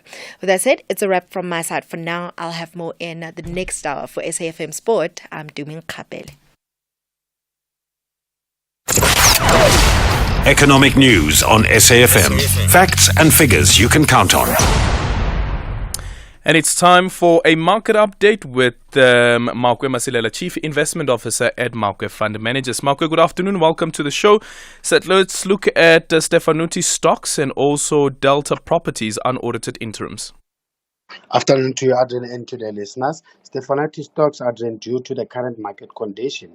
The sale of certain underutilized assets is taking longer than anticipated, but they remain committed to the sale process as per their restructuring plan. And the guys, they continue to be negatively affected by the likes of the construction mafia, and they continue to pursue a number of contractual claims and compensation events on the and compensation from the events related to the Kusile Power Project. So far, they've managed to get 116 million rands, contract value up 13.8%, operating profit up 27.7%, and profits as headline earnings per share from total operations up 10%. And when you look into Delta Property, these are the guys who are offering office space to the likes of your government, parastatals, and also some corporates. Rental income is down 0.2%, and that was due to rental revisions and a marginal increase when it comes to vacancies. But their collections when it comes to rental against billing remained high at 101.5%, and profits as headline earnings per share up 1.1%. Their loan to value of 60%, even though it improved from 61.4%, is not that attractive. And I guess it's worth mentioning that Bidvet stock dropped almost 10% because of a slowdown that was expected, but it was worse than we thought because of these consumer-facing activities, and it was greater than expected. And ArcelorMittal dropped 16% because the shares that have to crash, the guys are pulling out of Newcastle and Vereeniging, and there will be almost 3,500 employees that will be affected. And let's look at local and international market developments. The dollar extended its losing ways, and Treasury stated on further bets that the US Fed is almost done with its rate hiking cycle. Yields on the 2-year note, which is sensitive to the Fed's rate path, fell to the lowest in a week, and market participants have turned more upbeat about the outlook of next year as investor sentiment improves and expectations of a recession are dialed back. And today markets are trading in a subdued manner ahead of the release of the key inflation data. And remember, yesterday the European Central Bank president warned us that this is not the time to start declaring victory when it comes to inflation, and oil prices are rising on the possibility that OPEC Plus will extend or deepen supply cuts, and also there's some storm-related drop when it comes to the production. We see Brent crude is up 0.7% at $80 a barrel, and gold is near 6-month high because of a weaker dollar and hopes of a rate cut pause. We see the yellow metal is up 0.5% at 2024. Platinum is up 1.2% at 930, and the November rally is cooling off. The DAX is down 0.1%, FTSE down 0.3%, CAC is down 0.6%. The Dow opened flat, S&P opened down 0.1%, the JS is up 0.2%, and well lifted by our resources, which are up 0.6%. Financials are up 0.3%, but our industrials are down 0.2%, and the rand is 18.74 to the US dollar, 23.69 to the pound, and 20.55 to the euro. Thank you so much. That's Maukwe Masilela, Chief Investment Officer at Maukwe Fund Managers. Conversations that you connect with and react to. SAFM. This is Aldrin Sampear on Beyond the Headline. Let's take your voice notes on 0614-104107. You can also drop me an X at Aldrin Sampear, and our studio line is 086-000-2032. Let's go to Mike in Newlands. Good afternoon, Mike. Yeah, hi, good afternoon, Aldrin. And I must admit, like you, I was so choked when I heard that we had a 70% wage bill with NEC. I mean, wow. I'm still marveling at that, by the way. 70% of 100 and, let me just quickly confirm, 163.5 billion rand is going to wages. It is just incredible. And you know what it speaks to, Aldrin, to my mind, and I speak from 40 years of experience. If you have a wage bill in any business that exceeds about 25, 28, 30%, you are out of business. You will eventually slowly disappear because wage should never exceed more than 30 to 35% in just any business strategy will tell you that. But if you look at the government employee wage bill, I can't believe I'm reading this, 408 billion in 2013. It has now gone up to 724 billion in 2024. We have now got, listen to this, Aldrin, I've just got this down off the net here. The number of government employees earning over R1 million a year has increased by 450%, with 55,000 public workers now considered millionaires. You know, this it cannot last. I mean, and the trouble is, NEC has no business experience. None of these gentlemen have any what it is like in the real world. Because, you know, for the first time, I'm struggling actually to make a budget. I'm a pensioner now. I've become one. And it's a battle. I've suddenly sat down on my bike today, and we're now working out how the hell are we going to afford all these things, which are just going more and more expensive. And then we find that we've got 55,000 public servant millionaires. There is something seriously wrong in our poor country, and I really, really hope we're going to deal with that next. Thanks, Aldrin. Mike there from Newlands. Let's go to Ntlantla, who's joining us from KwaZulu-Natal. Good afternoon. My brother. Hey, Aldrin. How are you? Good. How's it? I'm good. Hey, my brother. We've got a problem in South Africa. So, unions are useless. Because something like this is not the first time happening. Not so long, they just came out on the issue of hospital where babies they were put on cardboard boxes. They came out and made big noise, like they were not present all along. They get to negotiate on behalf of the workers, and when the incident had happened, they will come out. They'll come out and make a huge noise, like they're not aware what was happening. They don't care. They only care about receiving bribes. Unions are useless. It's a pity that they get to negotiate for people who we regard as intellectuals. Yeah. Mostly teachers, doctors and nurses. It's a pity. Okay, Ntlantla there from KwaZulu-Natal. On the case of unions, and speaking about unions, Solidarity has just released a statement that says that ArcelorMittal South Africa board and management has decided to close 3 long steel plants. The decision affects jobs of approximately 3,500 part-time and permanent employees at 3 plants in Newcastle, Vereeniging, and Acela Rail and Structures. So, yeah, here you have a bloodbath. And if you look at the heading of the statement, it says ArcelorMittal's Christmas retrenchment announcement shocks. This is from Solidarity. 3,500 jobs that stand to be lost. 0614-104-107.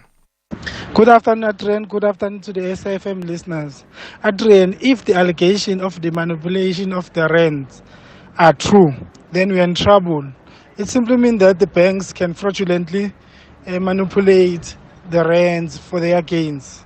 We are in deep trouble if there is any truth to this. Investigators must do a proper job and must investigate. They must leave no stone unturned. Sekwanele Kopeka from Pretoria. Aldrin Dumela. Aldrin, batho ba ga masepala ga ba bereke ntate, batho ba ga ba bereke. Ha o ka bona toropo ya rona ya Klerksdorp e faile bo tlhabisang ditlong, e nkga le ditšhwang Aldrin, mare Sontaga ba theogetse, ga ra bereke, ga o ba bone ga beke, ga o ba bone. Motho o theogela ka 8 ka 9 o'clock wa heta o chesitse, ga ra beke. Di-weekend ba theogela Saterdaga, ba theogela Sontaga. Lori tsa Matlakala di a theogela Sontaga di a theogela lori tsa Matlakala, mara ga ra beke ga di bonale. Yeah. Batho ba ga masepala ba bereke ntate, ho hang. Ha o ka bona toropo ya Klerksdorp e faile mo go tlhabisang ditlong, mara batho ba masepala ba teng. So clearly there's something here that needs to be investigated. But earlier on as well, Kez from Durban also said even garbage bags are delivered on Sundays. Even garbage bags are delivered on Sundays. And because the people are working, they will claim overtime. 0614-104-107. You can also drop me an X at Aldrin Sampear, and our studio line is 086 000 2032. You're listening to Aldrin Sampear on the Station of the Year. It's 13 minutes now before 5 o'clock. We're in conversation next with the mayor of Tabankulu local municipality, Tsileng Sobutongo. So the Eastern Cape is set to get its first cannabis agricultural college, and the first students are expected to register in January 2025. The college will focus on producing cannabis for medicinal processes in line with the South African Health Products Regulatory Authority's guidelines as well as its regulations. And the mayor now joining us on the line. Mayor, good afternoon, and thank you so much for making time for us. Good afternoon, Aldrin, and good afternoon to the listeners at home. Can I ask, how high up on the agenda is this college? It's very high on the agenda, of course, because of understanding the plight of our communities that we are leading in Tabankulu, a local municipality, communities that are faced with high poverty levels, communities that are faced with unemployment and inequality.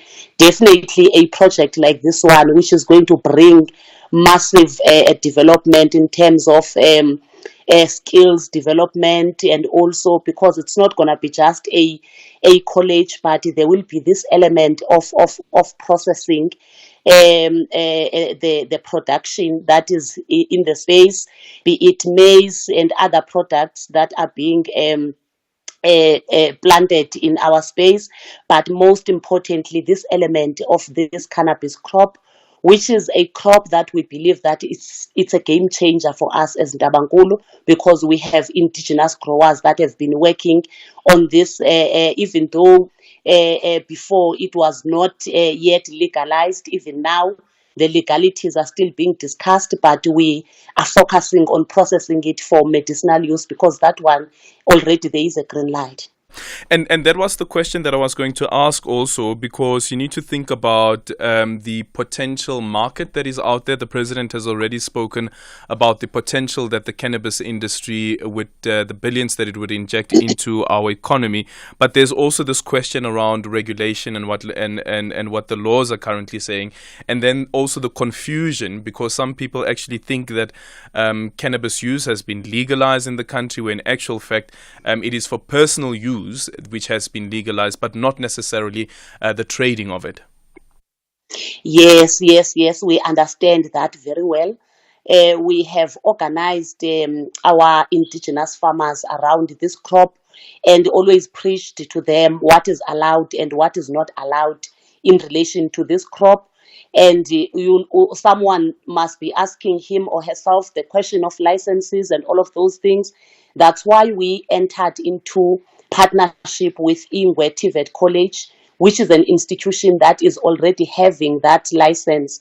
Ours would just be organizing our SMMEs around this, so that they can be able to supply the college with this crop for processing, in that we will be able to create jobs for people of Ndabankulu, more especially young people that are unemployed, so that we don't transport this crop outside Ndabankulu and the Eastern Cape province, but make the investment to come down so that we can be able to open factories that will be processing all the products that we know that they come out from this crop.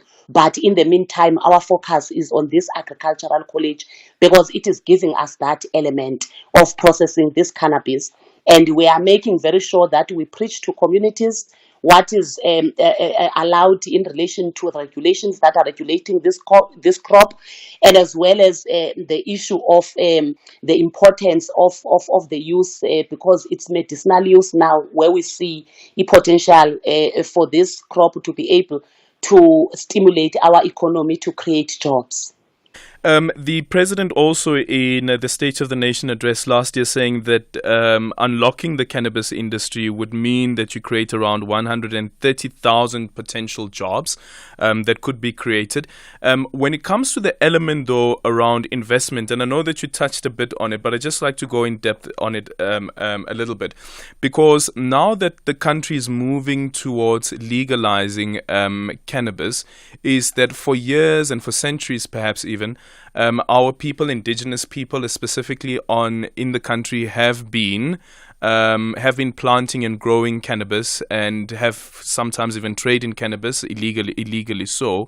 How do we ensure that their market share of what is going to be out there is ring-fenced, so that they don't find themselves in a situation where you find that the global players who have already been in markets such as in the US and so forth, where you have states that have already legalized cannabis use, don't come and overpower them and almost squeeze them out of the market?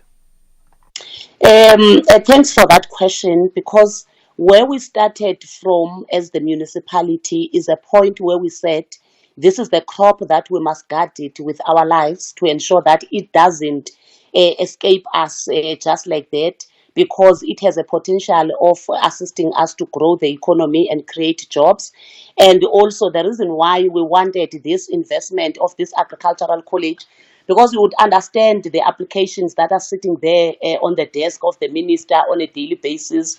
But the uniqueness of our application was informed by this element of cannabis processing, which is a cannabis that is being planted in Ndabankulu, meaning it's not something that we're going to go and look for it outside or elsewhere. So it's our crop. We are engaging as government, and also our premier is very vocal on that, to say we must engage national government for amnesty for those indigenous growers. You would remember some of them have criminal records for using this illegally, but we need to make sure that we facilitate those amnesties, that so that they can get them, so that they can be able to trade freely. But we don't intend to export it anywhere else, but to process it within this cannabis college, because we want to create jobs. Our main agenda is to grow the economy, and with this agricultural college, because in Ndabankulu LM, we don't have any institution of higher learning. This is going to be the first of its kind. So there are many opportunities that are going to be created, starting from the construction of the college itself, because there will be SMME packages, meaning our SMMEs will be able to benefit from that, and construction and all of those packages. And also, once the college is done, there will be a need for people to clean and all of those things, and also the accommodation residents that we will be able. Already there are investors that are indicating to come into the space, because you can't talk an institution of higher learning and ignore the element of student accommodation. So because as the municipality, we are grant dependent, we go all out to lobby other sector departments, and most importantly, the private sector as well, to come into the space so that they can invest funds to ensure that we go all out to ensure that we secure this economic spin-off that we believe is going to create more jobs for the population of our people and the surroundings in the district as well. Okay. Mayor, thank you so much for your time. But now that I still have you on the line, Mayor, and I apologize for this because I didn't indicate that I would really love to hear your opinion on this issue. Thought that just came to my mind now. We're discussing the issue around overtime and how it has led to the salary bill of municipalities becoming skyrocketing. From your vantage point as the mayor of Dabangulu, how big of an issue is overtime that is being claimed? I think as the municipality, we have not really engaged on that, but we know that it's something that we must all venture into it so that we can discuss it, because at the end of the day, it's going to affect everyone. Okay, thank you so much. That is the mayor of Dabangulu local municipality, Tsileng Sobutongo, on the new Cannabis Agricultural College that is set to have its first intake of students in 2025.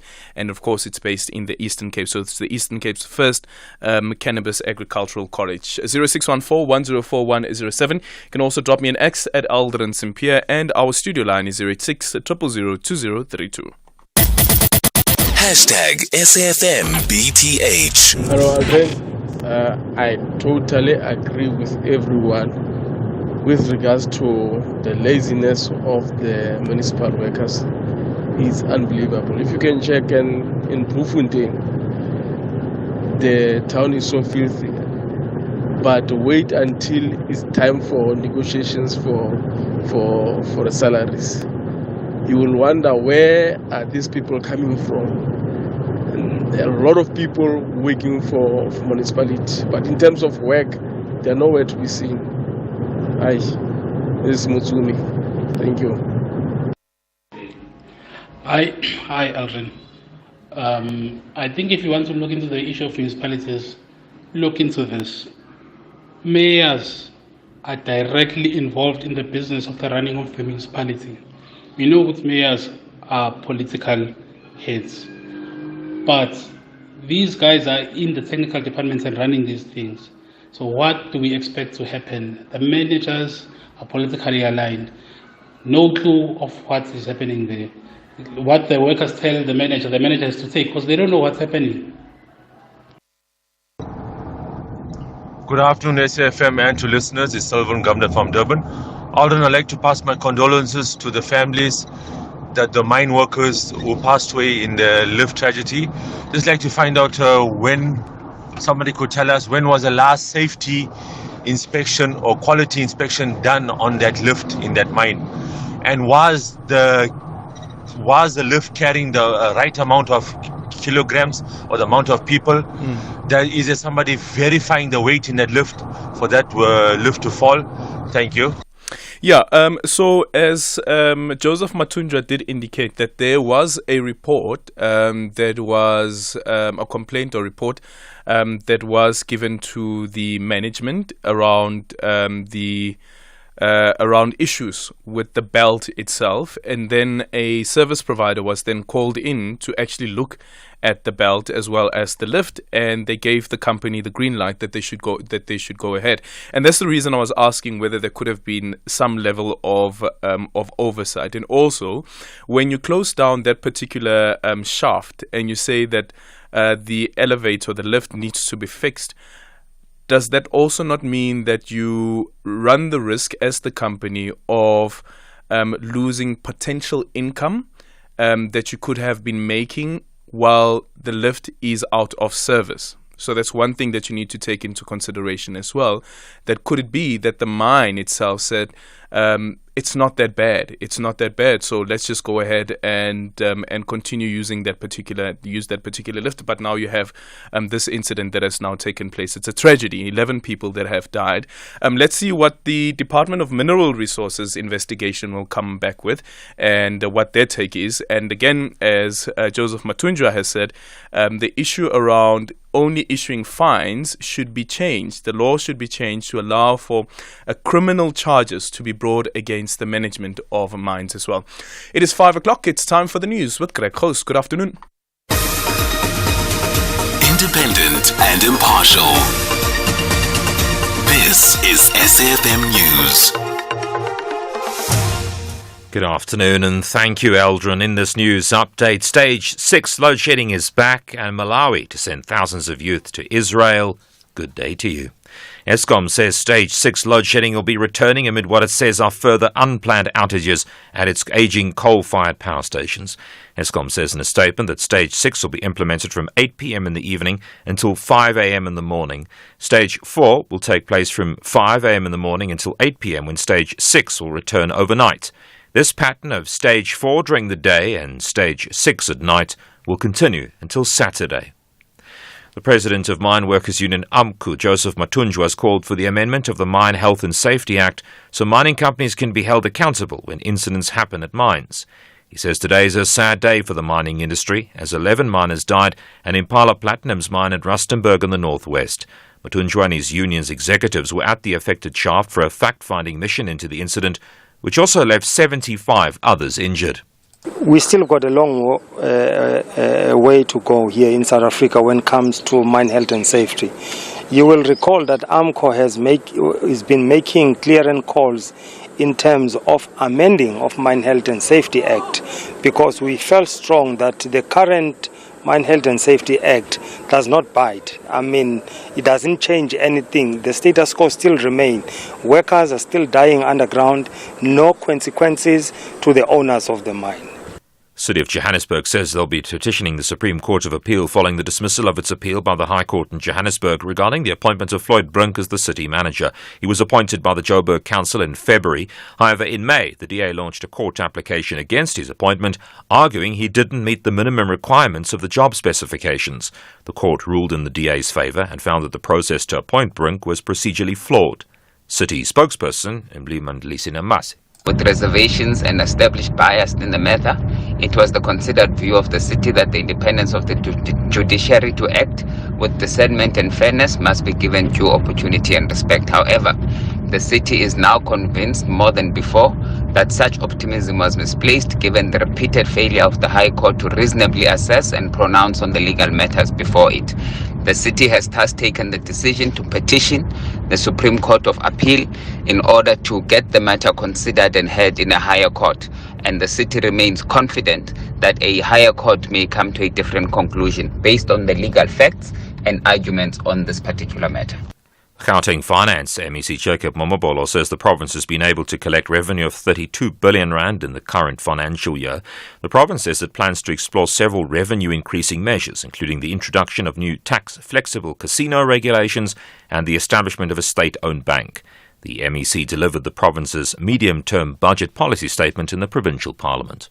After EXCO applied its mind on the option, it resolved to adopt a development finance bank as the best model to lay the foundation for other options in the legal due diligence moving forward. We believe that this bank will play a critical role in mobilizing development finance to augment our limited resources while also providing other financial services for our SMMEs. Another major intervention to this, which we believe will improve the delivery of pharmaceutical and medical products, is the state-owned pharmaceutical company.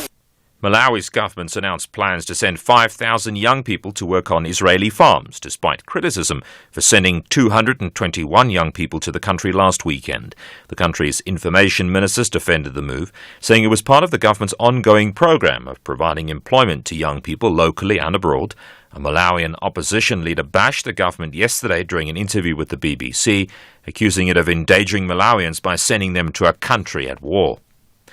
The top story, Eskom says Stage 6 load shedding will be returning amid what it says are further unplanned outages at its aging coal-fired power stations. That's SAFM News. I'm Greg Khos. In your sports, Godwa sets the record straight on SAFA's 2027 Women's World Cup bid. FIFA hits another DStv Premiership side with a ban, and Cummins says players are not robots as Australia T20 team struggles. More details at 5:30. SAFM, guiding you through the rush hour traffic. Very good afternoon. Slow go on the N1 South through Midrand. Approaching the Buccleuch interchange, if you've come from Pretoria driving down to Joburg, there's a crash before you get to Buccleuch, and traffic is heavy across all lanes, right back as far as the Allendale Road exit. Very heavy around Irene. There's some load shedding there until 6 p.m. this evening, so Main and Nelmapius is all jammed up. Driving out of Durban, a truck overturning on the N3 just after Hammersdale towards Cato Ridge. The right lane is currently obstructed. There is a bit of traffic pressure. M13 from Kloof down towards Hillcrest, looking very slow, and there is that backlog of traffic coming into Marion Hill Plaza, Durban bound. We haven't seen that for a while, but it's reasonably heavy after Shongweni today. Cape Town, the CBD jam-packed. Baton trucks from Strand Street down to the elevated freeway. Exits from the waterfront coming into the CBD are heavy, and both Helen Suzman and Strand Street from the Greenpoint side. A lot of congestion coming into that sort of wall of traffic on Baton Truck Street. Rob Byrne, SAFM Traffic. Stay safe on the roads. SAFM is with you. Beyond the Headline with Aldrin Sampear on SAFM. Weekdays, 3 to 6 p.m. It is 6 minutes after 5 o'clock. Coming up on the show in this hour, we'll be in conversation with Advocate Ralijana, who is the spokesperson for the NIOC, as we look at the Eastern Cape's 2023 summer initiation season. And then at 5:20, we speak to the Minister of Public Services and Administration, Noxolo Kivit, as we look at her response to a question that was given in Parliament, a question that came from the Democratic Alliance, and that is looking at how many public servants actually do business with the state. 0614-104-107. You can drop me an X at Aldrin Sampear, and our studio line is 086-000-2032. Here, there, and everywhere. SAFM 106.6 FM in Mangaung. You are listening to Aldrin Sampear on SAFM. Good afternoon, Aldrin. Aldrin, when it comes to municipality workers, come to Bloemfontein and see municipal workers coming to work but doing nothing. They are scattered all over the town. There's a place called here Central Park. You see them parked there, sitting with the people who are selling there, the vendors who are selling. Some of them are sitting in the shebins, others are sitting in the taverns, others are sitting in the restaurant, doing nothing.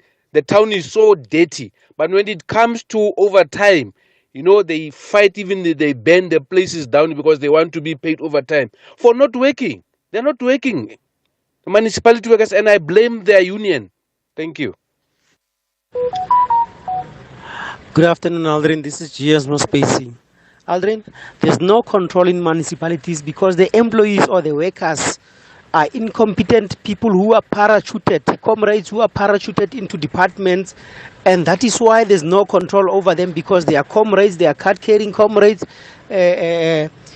who gets to be appointed, politically appointed, and that is why you can never control them, even if you are their manager, because once you start talking to them, they have rights and all that, and the unions will come through and be defending them, especially these ones who are politically appointed.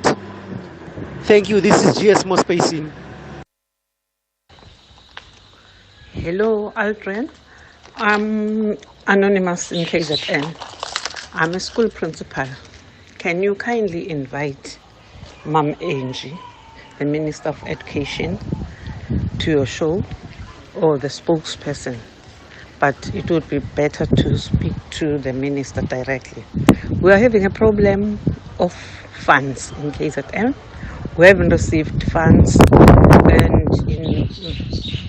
for this year, we are using our own personal money to run the schools. And we have actually gone into debts with some suppliers because our KZN Department of Education is not releasing funds for schools. And now they have sent us letters that they are only going to release money for LTSM in tranches, in bits and pieces for next year. I don't understand how we should buy books and stationery for learners for next. Yeah. I wonder if that decision that has been taken by Treasury, remember that memo that was sent out to the government entities that they must cut their budgets, have anything to do with this as well. But we'll do a follow-up and see if we can get the Minister of Basic Education, but perhaps even the MEC for Education in KwaZulu-Natal to understand what the issue is and why there is a delay in releasing those funds. But of course, remember that Treasury has issued that memo saying that they must cut their budgets over the past 2 years as well. I remember even with the previous MEC for Education in KZN, he also complained that the budget that is allocated to education continuously gets cut, and it's also affecting the services that is being provided by service providers. So that conversation, perhaps if we do get a hold of the MEC or the Basic Education Minister, will bring them on board and also try to find out how big this issue is. 0614-104107. You can drop me an X at Aldrin Sampear, and our studio line is 086 000 2032. SAFM values your views. Be an active citizen. #SAFMBTH. We're in conversation next with Advocate Ralichina, who is the spokesperson for the NIOC. It's that time of the year, the Eastern Cape's 2023 summer initiation season, which is a coming-of-age practice. This ritual in which young boys are to mature into responsible men in a dignified and safe manner under the watchful eyes of caring and seasoned male elders, many of whom are present today, embodies the goals and values and aspirations of the community as well as the individual. However, the province has seen deaths during the previous years of initiation season. False traditional surgeons have also received a lot of heat for performing these rites of passage outside of the accepted medical practices. Now we're joined by Advocate Malisela Ralichana, who is a member of the National Initiation Oversight Committee and also spokesperson for the committee. Advocate, good afternoon, and thank you so much for making time for us. Good afternoon to you and the listener, and how are you? I'm well. Thank you so much. So once again, Advocate, year in, year out, when we have these conversations during this particular period, we speak about what happens during initiation season, where you find that boys actually die while going through this rite of passage. Considering some of the interventions that have been announced by the Department of Health as well as the NIOC, do you think that there has been some changes? For instance, if you look at what happened during the winter season, have you noted any decrease, a decline even, in the number of botched circumcisions as well as boys dying while going through this rite of passage? Thank you very much, Andre. You see, the issue of initiation, let me just start by saying, it's a shared space. The number of road care that get into it. But correctly, as you said it, the previous lessons informs us going forward. Whatever that has happened in the previous season then becomes a lesson in terms of how we're going to deal with the coming season. We are hoping, if you check when these whole problems were happening previously, there was no legislation that really tells people how to conduct themselves, what process to follow, and how do we deal with it. Much as we accept that the Customary Initiation Act is still at a very early and transitional stage, we cannot promote the death of any initiates at any school. When you said it correctly also, that when you look at each and every initiation season, including just the past one, they were death, and the death of one is not acceptable. And therefore, one of the things that we are promoting, and we are doing it very much well with other stakeholders, is to make sure that people understand what is it that they need to do and how they're going to do it. And beyond that, just to put the law into its own operation to ensure that they kept all the malpractices, not only malpractices, but those that take the law into their own hands. Yeah. Why is it impossible for the Eastern Cape to actually reach the numbers that we've seen coming out of the Northwest? Sometimes, Limpopo, sometimes they don't have any death reported. What's the problem when it comes to the Eastern Cape? The ones that we are aware of, and I need to applaud the Eastern Cape Provincial Initiation Coordinating Committees. entered a number of engagements. One of the problems that they are saying about Eastern Cape is that, number one, is a rural area. Secondly, those that are practicing all these illegal initiation schools are doing it in areas that is not easily reachable, and they're not easily found. So all the things that they're doing just to curb that was just to make sure that they then begin to activate all the local communities to ensure that if there's anything that they suspect that is taking place that the community is not aware of, that gets reported so that people can be able to take steps to do that. Previously, those kind of initiatives were not there. People just then start their own initiations. No one cares about it. No one reports it, and then it continues to go on like that. Then you say, no. It just cannot happen that way because we're talking about people's lives. And then when you talk about people's lives, you need to make sure that everyone has a role to protect that particular life, including the duty to report those activities that you suspect might be an initiation which is not registered or approved by the PICC. Mm-hmm. But I still don't get what the problem is with the Eastern Cape in comparison to Limpopo. You see, and the Limpopo... Because Limpopo is also a rural province. Correct, but then the initiation, if you check the way the practices, is quite different. Mm-hmm. When you look at the Limpopo initiation practices, it's a group of people. I'm sure you're aware of that. Mm-hmm. They go to one school, it registered more than maybe 200 people. In Eastern Cape, it's just like one member of the family initiating another member. So it's not easy to monitor in that particular space.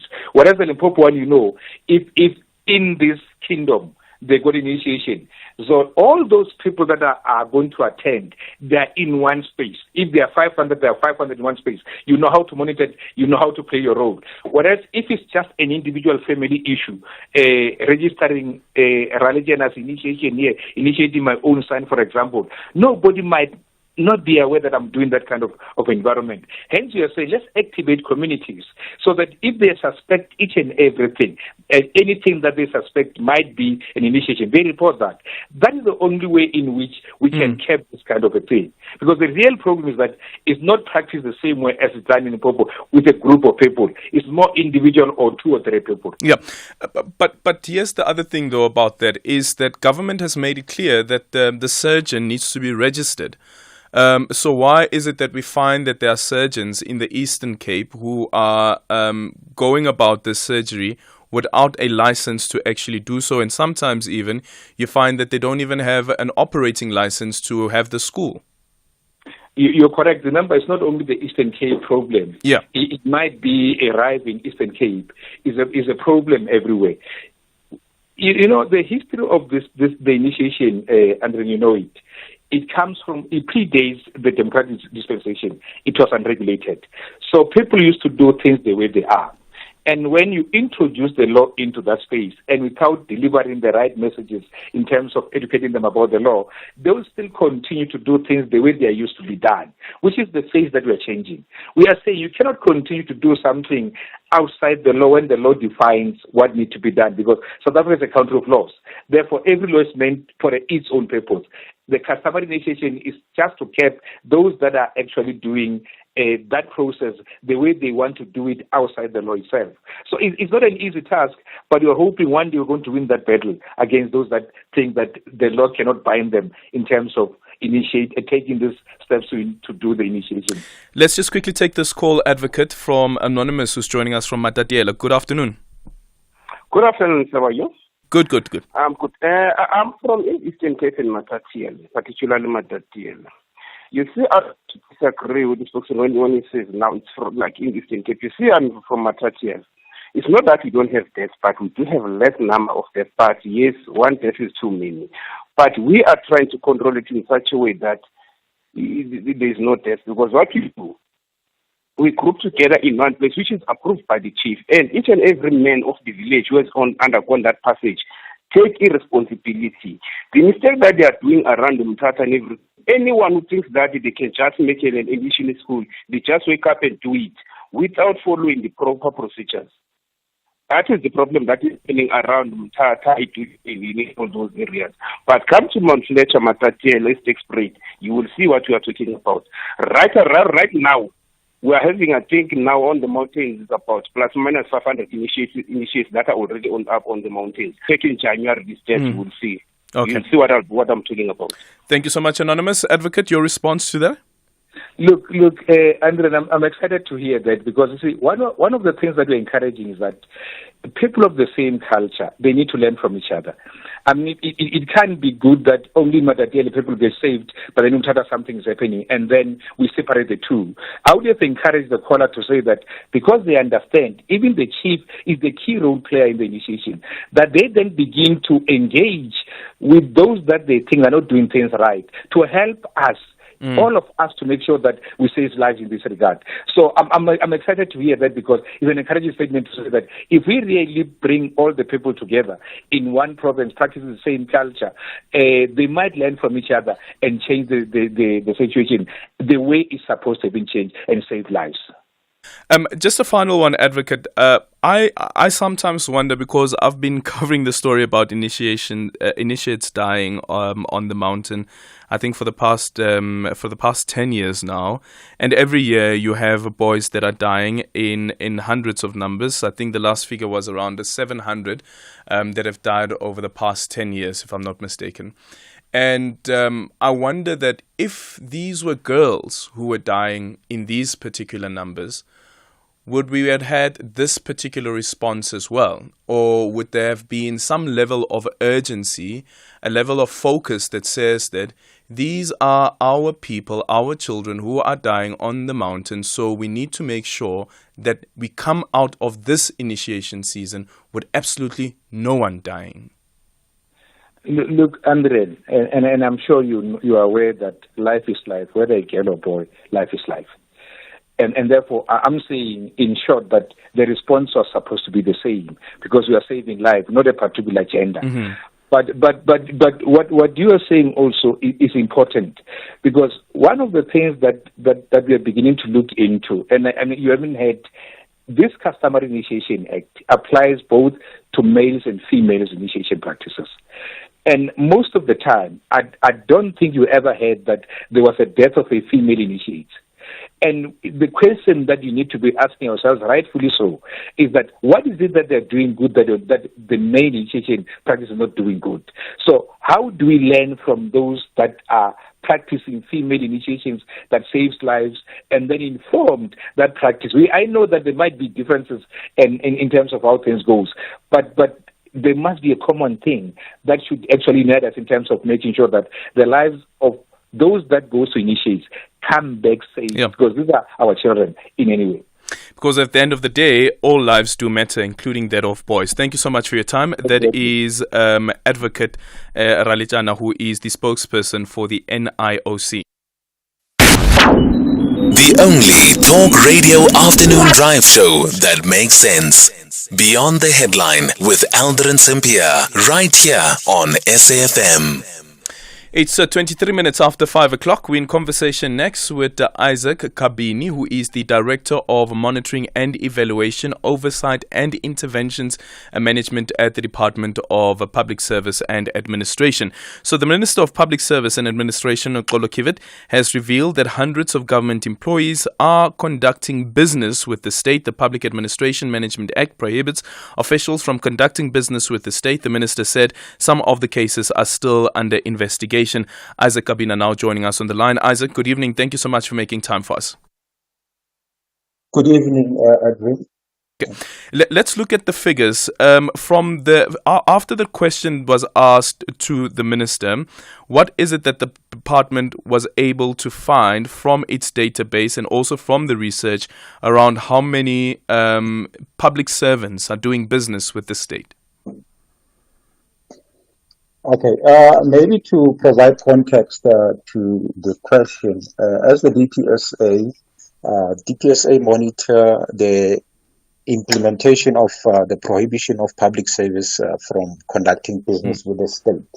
So on a monthly basis, there is a report that is drawn from the Central Supplier Database, and out of that report, we compile an annual report. So when we look at the annual report for 2021, the figures were standing at something like 484, and then the following year it went down to 181, and then during this year it increased to 368. So those are the figures that we got from the central supply database. What we do, we share those figures with the affected departments. So a list will be shared with the department that has been affected. The DPSA will await a response from such a department to indicate what steps have been taken against such employees. And out of that response from the departments, that's where now a database will have to be updated from the DPSA side. Is there a system or software in place that is able to detect even before the money is dispersed to the individual company? Because there must be some level of interrogation that goes into who owns the company before the tender is even given to the individual company. Yes, there are systems in various departments wherein before they award a tender, they will look at the directors, for instance, of that company, and also flag it as such. So if that is the case, then why do we have 366 public servants who are doing business with the state? We should take into consideration that some of the employees, they are there in the boards in their official capacity. So, but now the DPSA cannot tell at that stage. That is why it relies on the departments to provide feedback as to are they there in their official capacity or in their personal capacity, so that the database can be upgraded as such. Please explain how that works. I thought we're speaking about the individual who would have a personal number with their ID as well as the name, and you can be able to detect from that whether that person is actually part of the board of directors of another company that has won a tender from the state. Yes, on the central supply database, that's where if you've got an intention to conduct business with the state, you register your company there. That is a separate system. So those employees that are flagged on the central supplier database, we retrieve them and then we share those with the departments. And then you'll find that in that list, there are various categories of officials. Others have already conducted business with the state. Then others, they are registered, they've got an intention. So the departments now that are affected will have to verify that information with the DPSA to say in what capacity are they in those and now the committee awards the tender. They will also do their own sorting to look at those that are involved in the company, whether they are public service employees or not. Is it possible to reach a point where we say only 10 public servants are doing business with the state, or we can even get to a point where we say 0 public servants do business with the state? Is it possible? Yes, it is possible. We are working closely with the National Treasury because they are the host of the custodian rather of the central supply database. So there will be a functionality wherein if you are a public service employee, you will be barred from continuing with the registration on the central supply database. Mm-hmm. And that's not happening though, because as you've noted now, as you've said as well, that the numbers have fluctuated over the past 3 years. Yes, that has not yet happened. As I said, we are in contact with them. They are working on that. So we're hoping that as soon as the functionality has been installed on the central supply database, the numbers will start to decrease Yep. Just a final one, Isaac. Is the department able to give the value of the business that has been given to these 366 public servants? What's the monetary value of the business that they've received from the state? Currently, with regards to the money, because now the cases are being investigated, they are not yet finalized. So they will only be determined the value after the finalization of the court process, where the court will pronounce on the losses. So there are 7 cases that have been completed, and then the value will it ranges from 14,000 up to 240. Those that are completed. So for now, we 240,000. cannot be able to tell. Yes. Okay, thank you so much for your time. Isaac Kabini is the Director of Monitoring and Evaluation Oversight and Interventions Management at the Department of Public Service and Administration. It's time for the news headlines. Quick look at the headlines of this half-hour. Police say matric learners endured a 3-day gang rape ordeal outside Louis Trichardt in Limpopo. Eskom says stage 6 load shedding will be returning, and UMKU's called for the amendment of the Mine Health and Safety Act. I'll have a full update at the top of the hour. SAFM, guiding you through the rush hour traffic. And a final traffic update with Rob Byrne. There's some protest erupting on Korma Street through Soweto Molapo area. If you're heading in that way, just expect some delays. There is some queuing pressure and obviously some diversions around some burning tyres there. The N1 South, the situation through Midrand, it's busy between New Road and Buccleuch. There is a crash there. It's been moved to the shoulder, so traffic is starting to move, but you've got the onlooking factor to hold things up. Truck crash recovery underway just north of Hammersdale out of Durban towards Pietermaritzburg. Got one of those big, heavy tow trucks on the scene there, so quite a queue of traffic approaching that particular recovery operation.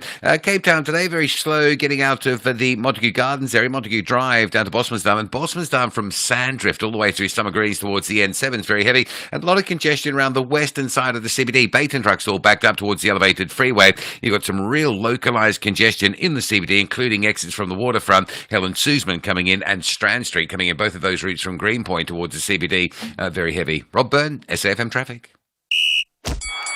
This is SAFM Sports with Tuming Kapele. So the Safa House. Yeah, the Safa House. The Safa House. A lot happening there. A lot. Yeah. It's a let's lot. leave the Lucas Khatib issue and the statement that was issued by Listen, Safa. they made it clear they are focused on football business and not entertaining any distractions. But such a long statement that meticulously details how the election of the president happens and that you must be nominated by some of the stakeholders. You can't just come in here and say, hey, I want to be president. It doesn't work that way. That's what they say. Yeah. But then there's another one, the FIFA Women's World Cup. Because I remember it was a big deal when SAFA said that they intend to bid. And the question was also around, but you haven't really dealt with grassroots women's soccer and developed it. So why would you want to bid for something like this? But anyway, there's a new development. There is a new development. Just last week, actually, SAFA did say that they're pulling out of their bid for the 2027 FIFA Women's World Cup, and then they will now bid for the 2031 Women's World Cup. And interesting enough, today, Minister of Sports, Arts and Culture, Zizi Godwa, was setting the record straight because this past weekend there were reports that there was deteriorating relations between Godwa and Danny Jordan, which played a part in SAFA having to pull the plug on this bid. However, from my understanding is that Godwa had met with SAFA delegation just last Thursday to talk a bit more about SAFA's position on the World Cup bid, and then apparently or reportedly after this meeting, that's when SAFA decided to withdraw. What happened in the meeting? Look, the CEO of SASCOC is here.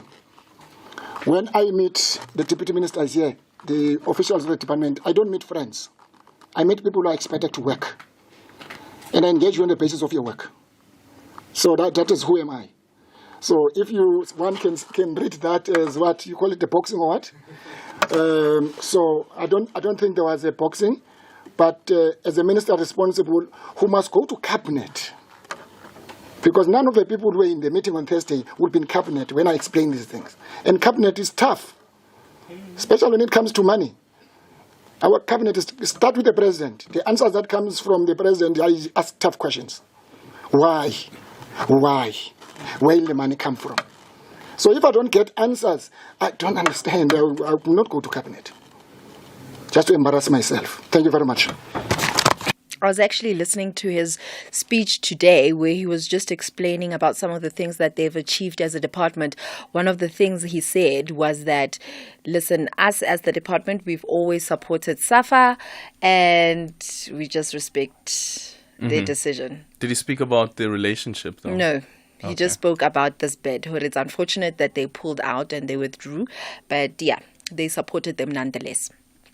Still staying with football-related matters, Mamelodi Sundowns coach Rulani Mokoena says that his side's character going forward will not change as they return to DStv Premiership action. It's been 67 days since the Brazilians last featured in a domestic league game. Sundowns take on SuperSport United in the Tshwane Derby tomorrow night at Lucas Moripe Stadium as they now try to make up for lost time and play catch-up with 5 games in hand.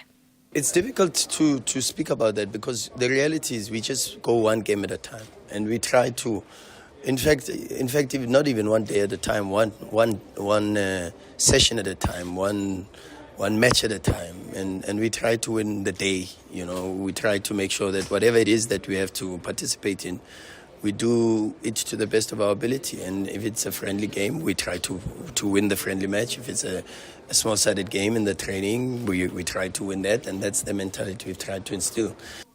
In the meantime, FIFA has banned Polokwane City from registering any new players until they have settled a dispute with a player. Malawian international Kuda Muyaba was officially contracted to rise and shine for 3 years, having joined the Limpopo side back in 2020 January. But the striker terminated his employment in March this year when he went several months without his salary being paid. And according to FIFA rules, this is a breach in contract, and City joins the likes of Kaizer Chiefs, Royal AM, Morocco Swallows and Chipa United, who were handed the same sanctions. In rugby, Peter Steph du Toit, Eben Etzebeth, Sia Kolisi, Frans Malherbe and Damian Willemse have been nominated for the SA Rugby Men's Player of the Year award for this year. SA Rugby announced the nominees today, and Etzebeth is defending the title he won last season, but he has stiff competition. The winners will be named early next year, along with the annual referee of the year and the provincial women's player of the year. Nadine Roos will also defend her title as Springbok Women's Player of the Year against Libe Janse van Rensburg, Wrights Mkari and former winners Aseza Hele and Babalwa Laja. Meanwhile, despite the poor start to the season of the United Rugby Championship, Bulls Flahav Jaco van der Walt insists that they are not underestimating the Sharks' threat ahead of the derby on Saturday. The two teams are in different halves of the table, with Bulls looking for a 5th win in 7 games, while their visitors have only 1 victory in their previous 6. The Sharks were unfortunate the last couple of weeks. You obviously have the results and stuff, but yeah, they're a good team. You can't underestimate the Sharks.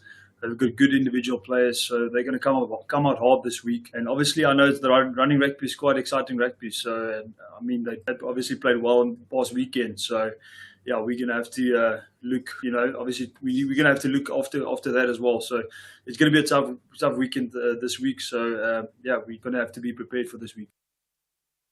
In motorsport, 6-time MotoGP world champion Marc Marquez showed off his new colours with Gresini Racing during official testing for the 2024 season in Valencia today. Marquez has joined the Ducati satellite team on a 1-year deal after ending his 11-year association with Honda. The 30-year-old is teaming up with his younger brother Alex at Gresini Racing. With that said, it is a wrap from my side. Don't forget to tune in to our sports show called Top Sport with Michael Abramson. That's from 7 till 8 p.m. Other than that, ke nna Tumeng Kgapele. Modimo ke yo. SAFM 104 to 107 nationwide. The Northwest Provincial Legislature Portfolio Committee on Economic Development, Environment and Tourism, Agriculture and Rural Development will conduct public hearings on Northwest Gambling Amendment Bill 2022 and Northwest Consumer Affairs Bill 2019 on 28 November 2023 at Barolombora Tlaubakasitsiro Community Hall in Kunwana, Kakala Community Hall in New Doornstad, Kismet Hall in Vryburg, and Moretele Community Hall in Moretele. All public hearings start at 10. Dressing up is a winning mentality. If you look good, you do good. You feel good too. Big ups to Polo South Africa for making the SABC Sport team look good during the Rugby World Cup France 2023. Class and style on another level. Rolez-vous. Brought to you by SABC Sport. For the love of the game.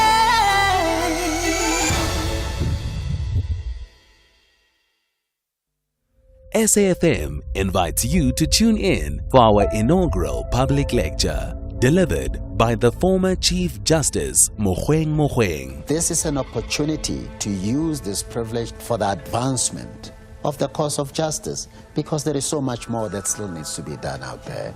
The theme for the lecture is Constitutionalism and Upholding the Rule of Law in South Africa, as corruption and malfeasance eroded the moral fabric of the democratic disposition. The lecture will take place on the 29th of November 2023, broadcasted live on SAFM 104 to 107 FM, streaming on Facebook, X and YouTube channels from 7 p.m.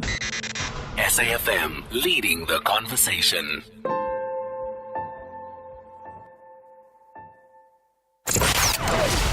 Economic news on SAFM. Facts and figures you can count on.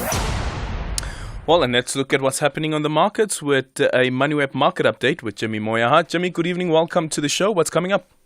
Good evening, Aldrin. Good evening to the listeners. On today's show, we take a look at we start by reflecting on the obvious tragedy with the Impala Platts mining tragedy that's taken place. Our condolences do go out to the families. We speak to the Mining or Minerals Council of South Africa in terms of mine safety and safety within the mining industry. And then we take a look at the COP28 summit. That starts on the 30th of December. That starts this week in the UAE. And obviously there are going to be a couple of themes and things that are going to be on the agenda for that. So we just take a look at the expectations around that, what we could potentially hope to see from an African context if we look at things like just energy transition, like sustainable debt management and those sorts of considerations and themes from developed economies.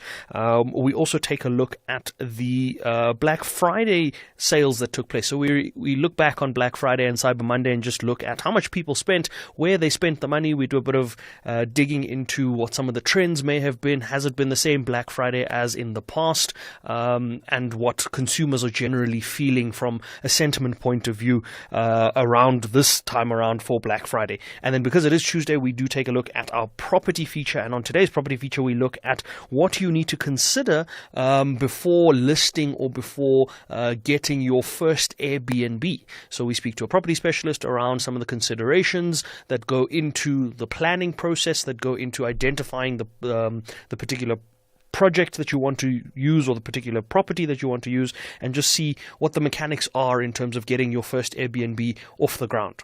But before we get to all of that, the markets have had a relatively okay day.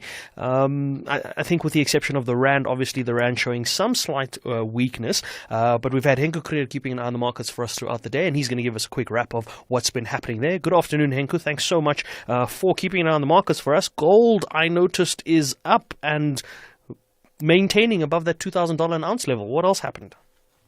Yes, Jimmy, good evening to you and Aldrin, and good evening to all the listeners. Yes, Jimmy, other than that, like you mentioned, for this gold price that's been trading above the $2,000 mark for quite a bit of time now, it was a relatively quiet day on the markets, especially on the US and the European front. If you have a look with the European stocks at this stage, the Dow Jones not moving at all, the S&P 500 and the Nasdaq trading about 0.1% weaker. And then in Europe, they closed in the red, but not by much. The FTSE 100, the DAX and the CAC 40 lost about 0.1% each today. And then the JSE, the all-share index, finished 0.3% up today. and that was at a level of 75,589 points. The financial index did not move at all today, unchanged at the end of the day, as well as for the industrial index didn't move, but the resources index gained 1.3%. Richmond lost quite a bit today and finished 3.5% weaker, and then BHP finished 2% down, with Process, AB InBev and Anglo each losing 0.5%, but then Naspers had a great day and gained 1.5%. Other companies that gave strong performances today were Anglo Gold and Amplats, each gaining 4%, then Goldfields and ARM each 3.5% stronger, and then Pepco Holdings and Mr. Price finished the day 2% better. But then back to the negative side of things, Implats unfortunately losing 10% today. Bidvest finished 9% weaker, and Telkom, Pick n Pay and Motus each 2% down. On the commodities market, the price, like you mentioned, now trading at $2,025 an ounce, and that's quite nice to see. Gold now for the first time in a long time above $2,000. We're definitely in a space now where for a number of years we did not see the gold price trading at $2,000 an ounce. Silver is trading at $24.70. Platinum $930 an ounce, and palladium at $1,066. Brent crude trading at $80.24 a barrel, and then the rand looking very similar to yesterday, now trading at 18 rand 71 to the US dollar, 23 rand 70 to the pound, 20 rand and 55 cents to the euro, and 12 rand 40 to the Australian dollar. A Bitcoin will cost you $37,300, and that's more or less 710,000 Rand if you were to buy a whole Bitcoin. But of course, you can also buy small fractions of a whole Bitcoin. Jimmy, that in short is how the markets performed today. Thanks so much for that update, Henku. I also noted that ArcelorMittal was down about 14%. We're definitely going to dig into that in our show as we look at the markets and how they performed there. I've also got an interesting fact about something that happened in 1988. There was a painting that sold for almost $40 million, but you'll have to tune into our show just after 6 to find out which painting that was. For now, Aldrin, we're going to cross back to you and the SAFM team, and we're going to catch up with the listeners just after 6. Thank you so much, Jimmy Moya. Back again just after 6 o'clock. We're taking your calls on 086 000 2032. You can drop me a voice note on 0614 104 107 and an X at Aldrin Sampear. Here, there, and everywhere. SAFM 107 FM in Kroonstad. The Portfolio Committee on Communications and Digital Technologies invites interested individuals and stakeholders to submit written comments on the SABC bill. The bill seeks to repeal the Broadcasting Act of 1999 to regulate the continued existence of the SABC, to provide for its governance, to amend the ICASA Act of 2000 and the Electronic Communications Act of 2005. For more information, contact the Portfolio Committee on Communications and Digital Technologies by emailing sabcbill@parliament.gov.za. That's sabcbill@parliament.gov.za, directed to Hajiri Sali. The closing date for written submissions is Friday, the 15th of December 2023 at 4:30 p.m. #SAFMBTH. Adrian, this is Ngonde. On this issue of, circumcision, I did a practice more than 40 years ago with my brother. Now, he took his son 5 years ago to do the initiation. Guess what, Adrian? From day one, his car was there. Every day he would fetch the food from his wife, and at night, in the evening, fresh food again. So basically what I'm saying, Adrian, is if the father of the initiate or the close relative can be nearby from day one, it is unlikely, almost impossible, Adrian, I am Takatayo. Sorry, just quickly want to respond to that. Maybe just a question as well. So what does the presence of the father being there mitigate the risk of the child actually losing their lives while the circumcision is taking place? So what risk is being mitigated by having the father there? Because you have the ceremony that takes place and you have the surgery that takes place as well. So with the father being there, how does that then mitigate the risk of the child actually losing their lives? In Cape Town from Kofimbaba, Transkei, there's one thing that I want to highlight from the Eastern Cape people who claim sometimes that they don't experience these deaths from their own side of my villages. Initiation, Adrian, is not circumcision. I think they must differentiate between initiation and circumcision. In circumcision, everybody can survive because circumcision is a surgical practice, but initiation is like a traditional way of doing something. So even those who used to call us that we must come to Stakespruit, we must come to Matatien, we are not Hlubis, we are Xhosas, we are Tembus, we are Galekas. I mean, please, people, we must learn to understand what is initiation. Good afternoon. Good afternoon, Aldrin. Anonymous in Free State. This thing of overtime, you can go to Nala municipality in Botterville. In Botterville, you'll see the same thing. During the week, you'll never see a municipal worker on the street, but come to the Saturday and Sunday, even the electricity. The people who are fixing the electrical wires, you'll only see them by the Audis on the weekend, Saturday and Sunday, not during the week. Thank you. Okay, yeah, so clearly this is a thing. Chaka is joining us from Bloemfontein. Good evening. Good evening, Aldrin. Aldrin, I'll quickly want to answer that question because it was a voice note and I think it was cut off. Yeah. There was a recent case which I heard from one of the people that were working for me. The presence of the family member or father in the initiation is very helpful because what is happening in this initiation, there's a lot of abuse of the initiates there. People take food, you take, like if your child is in the initiation, you take food, like he says, in the morning, afternoon, and then meat and all those things. What happens in an initiation school? These teachers will eat those very juicy meat and so on. They eat it for themselves, and then the initiates are given pap and water, to eat. And then this lady was saying that one of the ladies was very upset when the initiate came back. The child was skinny and looking horrible because you can imagine eating pap and water for the whole session of the initiation. And all the nutritious food is eaten by the teachers at the initiation school. But now, if the father is there, he's able to police all the abuses and everything. There's a lot of abuse in the initiation schools.